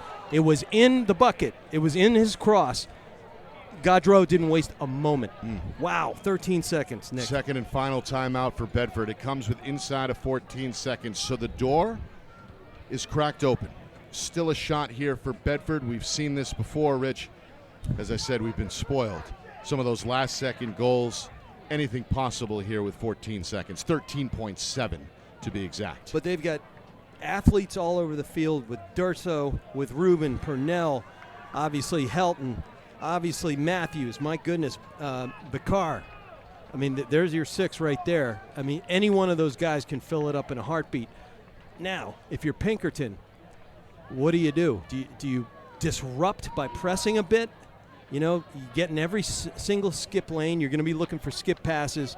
If you're Bedford, you don't want to go too long because that doesn't necessarily eat up time. You only have 13 seconds, but it also invites mistakes. So you got to move it up the ladder quickly, get some backside cuts, look left, look right, look away. But everybody's got to look the ball into the webbing of the pocket. That's a must. Ball security has to happen right here. You got 3 or 4 passes in you. All right. Do we see overtime with a Bedford score? Can Pinkerton hang on to win the championship? Got to go. Here's Matthews, the Duke commit. Skips it far side. Helton step down is wide, not a bounds. The clock ran an extra second or so. We're down to 6 even for the moment. I saw 7.2 or 3 when that ball crossed the line. I think they really ought to put a second back on. They do. 7.3. Hey, how about that? The old eyes are working, Nick. 7.3 on the clock. From behind the cage, Matthews. Hard turn, jump, stripped on the way up. Durso has it. Durso denied, and Pinkerton is going to survive. Eaten up inside, Nick. Wow. The 2026 NHIAA Boys Lacrosse Division I state champions are the Pinkerton Astros. They win a classic here in Nashua, outlasting Bedford by a final score of 17-16. 2 goals in the final seconds by Jackson Farrell. A key stop by Owen Perkins cements the deal. And Pinkerton, for the first time in 7 years, can call themselves D1 champs.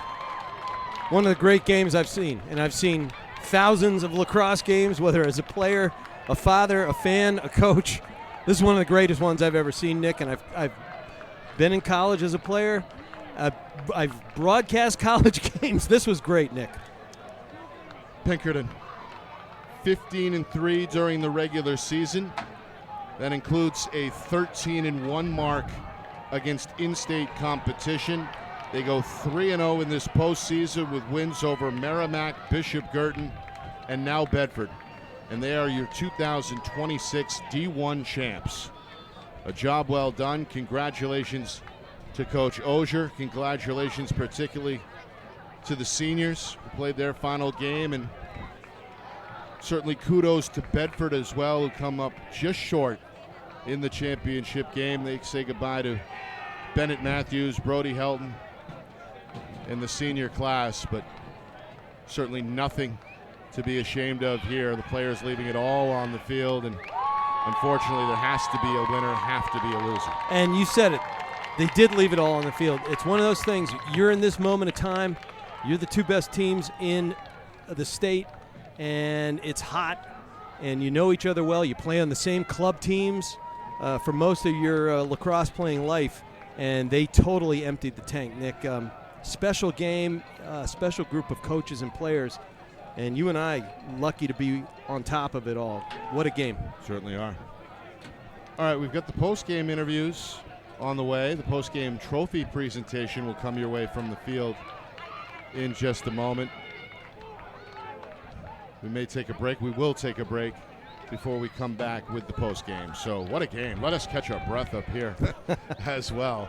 This one a fun one to call. 17-16 the final. Pinkerton a winner over Bedford. Post-game next. You are watching the 2026 NHIAA Boys Lacrosse Division I State Championship game here on Friday Night Lights, New Hampshire, broadcasting in conjunction with the NFHS Network.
Sports fans, final score. Pinkerton 17, Bedford 16. We encourage all fans to remain for the award ceremony, which will begin momentarily. Teams, please remain at your respective team boxes.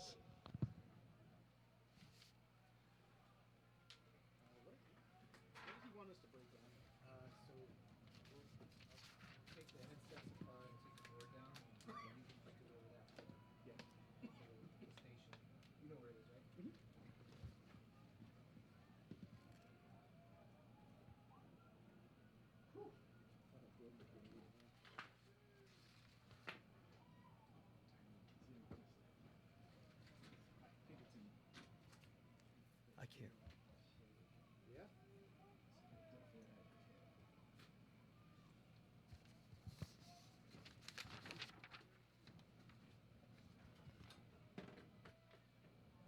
Are we doing the award ceremony? Yes, just keep it running.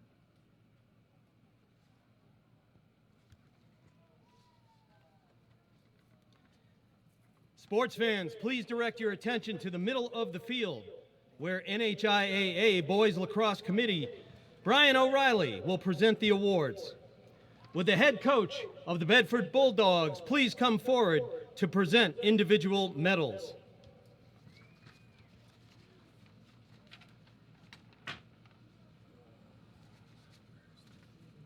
And for Bedford, John Purnell, Kobe Rubin,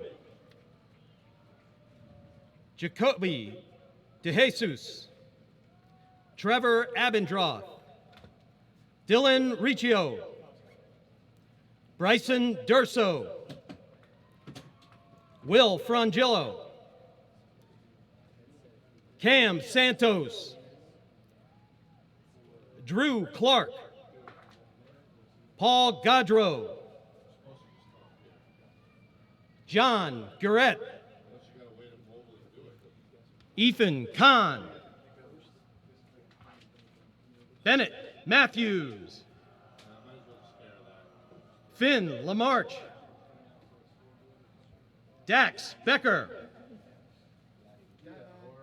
Noah Lawless, Stefanos Petros Dimitrios, Savo Fedorek, Barodi Helton, Liam Shannon, Teddy LaPointe, Brooks Hardy, Ethan Hare, CJ Carpenter, Brian Gaudreau,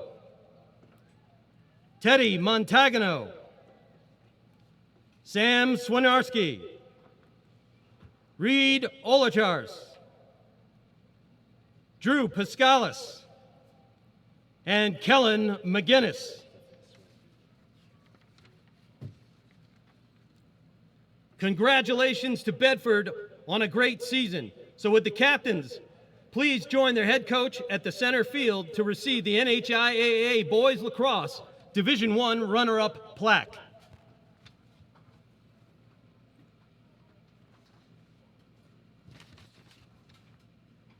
Congratulations to Coach Gaudreau and all the Bedford Bulldogs.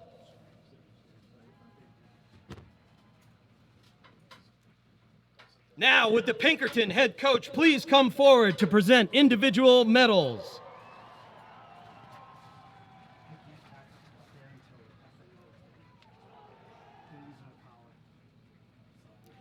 Spencer Chalmers, Dylan Stingle, Nicholas Phelps, Nathan Smith, Michael Boudros, Ryson Misha, Brady Blaska, Boom, Brendan Carney, Kay Johnston, James Caruso, Owen Perkins,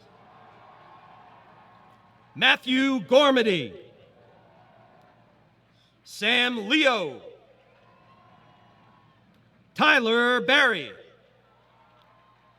Jack Ford, Landon O'Donnell, Jackson Farrell, Caleb Hobden, Connor Hathaway, Ryan Hughes, John Barbarossa, James Delanoy Jr., Tyler Pinardi, Zachary Kelly, Levi Weaver, Justin Howell, Mateo Mara, Anthony Oakley, Jacob Blanco, Deegan Weaver, Bentley Blaze, Michael Shepherdson, Nick B. Miller, Gavin Burwell, and Henry McNulty. Now, would the captains of the champs, Pinkerton Academy, please join their head coach at the center of the field to receive the NHIAA Boys Lacrosse Division I Championship plaque. Congratulations to the Astros on a great season. We here at the NHIAA thank you all for supporting your local teams today. Please drive home safely. Congratulations to both teams. Have a great summer. The New Hampshire Tomahawks promote the highest level of club lacrosse, not just in the state, but in the country. For over 20 years, 95% of New Hampshire All-Americans have been Tomahawks. Looking to get recruited? Their directors help each athlete find the right college fit through individual guidance, strong relationships, and consistent communication with college coaches. The Tomahawks prepare players to compete at the highest level, providing access to the best regional and national tournaments for maximum exposure. More than 1,000 alumni have gone on to compete at the collegiate level, including the ACC, Big Ten, Big East, Ivy, Patriot, NESCAC, NE10, and more. At the New Hampshire Tomahawks, players train with the same coaches and teammates, building elite skill, chemistry, leadership, and confidence. Every session combines high-level, position-specific instruction for all positions. The New Hampshire Tomahawks offer year-round training camps and leagues for ages 3 to 18 and spring, summer, and fall elite teams. So play with the best. The New Hampshire Tomahawks, showcase and development for college lacrosse. Our broadcast today, as it always is brought to you by Beals Insurance Agency, with locations now in both Bedford and Londonderry. Whether you need home, auto, or business insurance, Beals Insurance will get you both the price and quality coverage that's right for you. Just call 603-471-9999 or visit BealsInsurance.com to request a free quote and start saving money today. Again, that's BealsInsurance.com. How can you reach your team's fundraising goals at no risk and no cost? MG Sports offers a variety of products to make your team's fundraiser a success. Their products include tickets and discount cards to hundreds of local businesses. MG Sports now has a digital platform where athletes can raise funds in the comfort and safety of their own home. So become another lacrosse program like Bedford, Goffstown, or Memorial that sets fundraising records every season. MG Sports, fundraising made easy. Visit mgsportsfundraising.com to start raising money for your team today.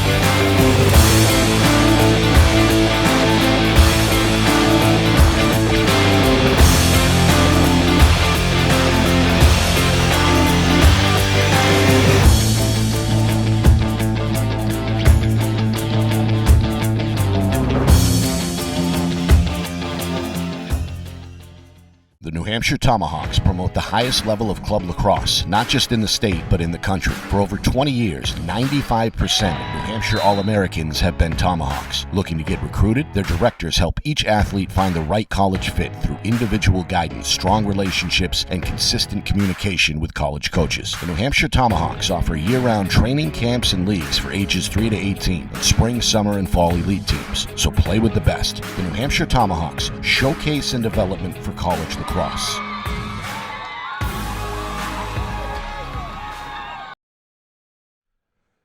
Well, we use the term instant classic, but oftentimes it doesn't quite measure up. This one does, an instant classic, as Pinkerton beats Bedford 17-16 in one of the greater D1 championship games that you're going to see. Pinkerton, they capture the trophy for the first time since they did it back in 2019. It's their 13th NHIAA Division I championship.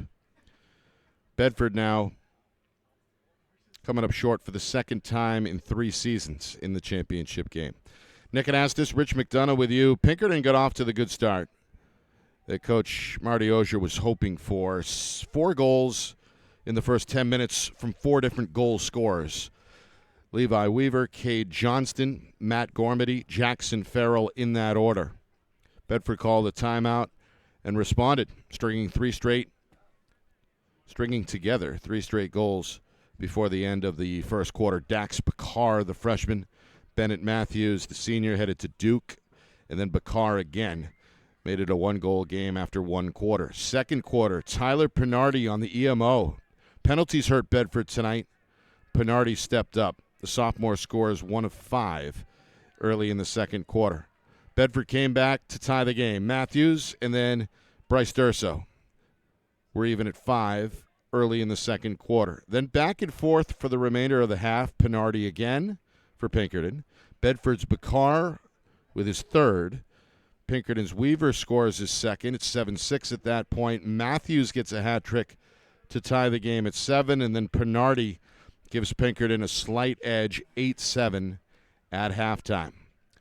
Again, Bedford hurting themselves with the penalty. Pinkerton taking advantage of another EMO goal for Pinardi. Comes just 18 seconds into the second half. Then the face-off man, Dylan Stingle, who really, really fought hard at X tonight against his counterpart, Dylan Riccio. Stingle scores to put Pinkerton in front 10-7. Matthews comes back with goal number 4.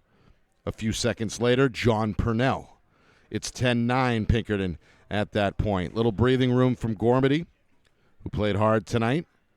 11-9 Pinkerton midway through. Matthews, a short-handed goal for Bedford, brought the Bulldogs back within 1.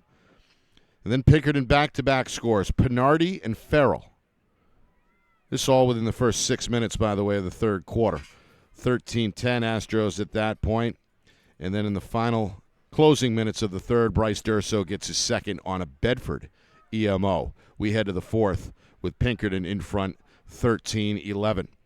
Bedford's Bakar, not a freshman anymore. 4 goals tonight, including the first one of the fourth quarter. Bedford's within 1 at that point. Dylan Riccio gets a face-off goal of his own to tie the game at 13.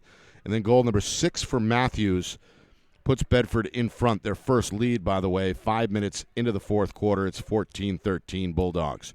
Gormady has the answer. A little over a minute later, we're tied at 14. Brody Helton's lone goal puts Bedford back in front.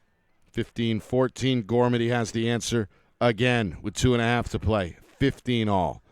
Then it's Purnell for Bedford. Second goal for the junior. 16-15 Bulldogs inside of a minute to go. 46 seconds remaining. That's when Brett Farrell decided to shed the cape. 16-16 after the Farrell score, and then with 20 seconds to go, Farrell comes up with the game winner. 17-16 Astros, Rich, as Pinkerton wins their first title since 2019. Amazing. You know, we thought it would be close, physical, fast. We got everything and more than we hoped for. I was just down on the field, saw some coaches I know. The atmosphere is electric, and here comes Housey bounding up the stairs. That's what they nickname as Housey. And We appreciate it's a great you. moment. Yeah, we're going to speak now with Pinkerton player Justin Howell. Yeah. Housey, congratulations. You're a champion. Thank you. How's it Appreciate feel? Oh, it feels great. Being a 3-sport athlete, you know, in every season we haven't won one yet, and you know, last season, my senior year, to get one, it's truly amazing. A lot of hard work, a lot of dedication, and now that it's over, I'd imagine a little bit of a mix of emotion. Not going to be able to play with these guys anymore. Huh? Yeah, I mean, I love my group. They work so hard every day, and man, I wouldn't want to do it with anyone else. And man, I love my guys. They're just great. Perk and that, I mean, he's just so solid, and our offense is awesome. And I wouldn't want to, nothing to say. They're just awesome. So, yeah, and it's sad times, but you know, I'll be supporting these guys in the next few years, so it'll be fun. So, you are the 2026 Jewett Construction Trade Scholarship Award winner. Yeah. Congratulations there. Yeah, thank you. Appreciate it. From what I understand, you're going to pursue a career in the HVAC industry. Yeah, right? yeah. So I'm looking to be an HVAC technician. I've seen some opportunities where I could also be a licensed plumber, while also get my license for HVAC. I'd rather get the most licenses I can, just because you know you're worth more money and you get to be the jack of all trades. Get your gas license. Yeah. What pushed you down that path? So funny enough, so at school they have a great CTE program at Pinkerton. It's probably one of the best in the state. And my dad, he's a really handy guy, and it's the only trade I haven't seen him do. I've been beside him for plumbing, electrical, and carpentry. He's a carpenter, but I haven't seen him do HVAC, and I really want to see what it's about, and I really think I'm liking it. So. Yeah. How'd you find out about the Jewett Scholarship? Actually, oddly enough, my girlfriend's mom mentioned it, and I actually went on there. I saw a couple ads for it, and I saw the kid from last year get it, and I knew it was something in my, I was going to apply for it for sure back when I saw that kid win it. So they just kind of sent it to make sure I actually did it, and I did it, and man, it's going to help me a lot. So Yeah. I really thank them over at Jewett. They're a great company, and oh man, it's awesome. It's going to help me so much, and for them to give that to me, it was shocking. Oddly enough, I was in class, and they called me down to like 3 separate offices because Pinkerton's so big, and was I nervous. I was so nervous. And then I got in the office, and they surprised me, and it was a great time. Well, good stuff. Obviously, your resume speaks volumes. Yeah. You were selected for a reason. Yeah. So congratulations there. Yeah, thank you. And congratulations on the win down on the field. How are you guys going to celebrate tonight? Oh, we'll get some of the guys, get back to the locker room, live up, maybe play some music, have some fun, and like I said, love our guys even more. It's just a blast. These guys, every single one of them are absolutely amazing, and man, I love them all. Thank you for making time. Yeah, congratulations. And best of luck moving forward. Yeah, thank you. We guys. appreciate it. Yeah, appreciate it. That's Justin from Pinkerton, the award winner. Justin Howell. Housey is the nickname, the senior studying HVAC. He's the winner of the 2026 Jewett Construction Trades Scholarship Program. So congratulations there. All right, Rich, your final thoughts on this 17-16 Pinkerton win. Final thoughts, not just on the game, but on the season as a whole here in 2026. Well, exclamation point. Yeah. Right? You save your best for last. You hope for that sort of thing. We got it. We've seen blowouts in years past. Not so tonight. Right. It was special to be part of. And we saw a beautiful, I thought, end-to-end season. You and I were early on freezing at Portsmouth. Right. And then Derryfield. But we saw these teams and these young people start to develop. And I don't have any recon from the Derryfield parents yet on who came out on top of that one. But, both at the D2 and D3 levels, games that we've seen some excellent talent. Yeah. You keep saying it, I keep saying it. We saw some amazing goaltending, top-shelf face-off play, physicality, teams battle through injuries. And to cap it off, it's inexorably leading, you hope, to a wonderful finish, and we got it, Nick. Yeah. And I got to say thank you for pulling me in. I you. had the best time of my life. Thank you for joining us. Yeah. It was a blast. Yeah, I think we clicked from day one. Good stuff. Yeah, we got on better. the air this season. Right. We improved as the players did, I suppose. So looking forward to next year as well. And Me thank too. you for joining the crew. Speaking of the crew, I want to thank our hardworking team at Friday Night Lights, New Hampshire. Kristen Beals bailed us out time and time again. She's also become one of the state's better camera operators as well. Big part of what we do here at Friday Night Lights, New Hampshire. We appreciate Kristen. And her son, Matt, down on the field in the trench, dodging balls, jumping out of the way from players. He's putting it all on the line. His hard work definitely makes our product better. We appreciate Matt. Of course, the sponsors need to be thanked as well before I go too far down the road. Another great collaboration with our friends here at the NFHS Network. Don Boyle, his crew, always working hard, and that collaboration was great. Good to see my man DC, Dave Collins, here, our director on site here today, doing a great job.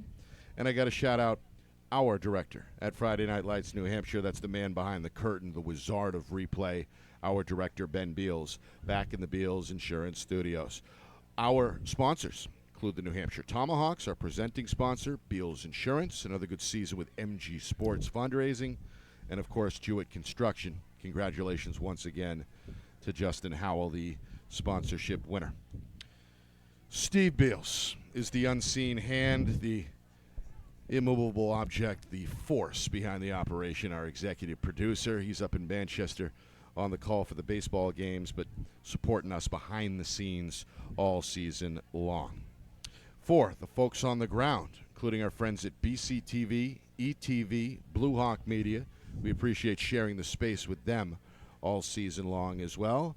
And, of course, Ryan Brown, running things on the ground here today, the Bishop Girton Athletic Director, looking out for us as usual. For Rich McDonough, my name is Nick Anastas, saying so long. Final score, final time, Pinkerton 17, Bedford 16. This has been a presentation of the 2026 NHIAA Boys Lacrosse State Championship game here on Friday Night Lights, New Hampshire, broadcasted in conjunction with the NFHS Network.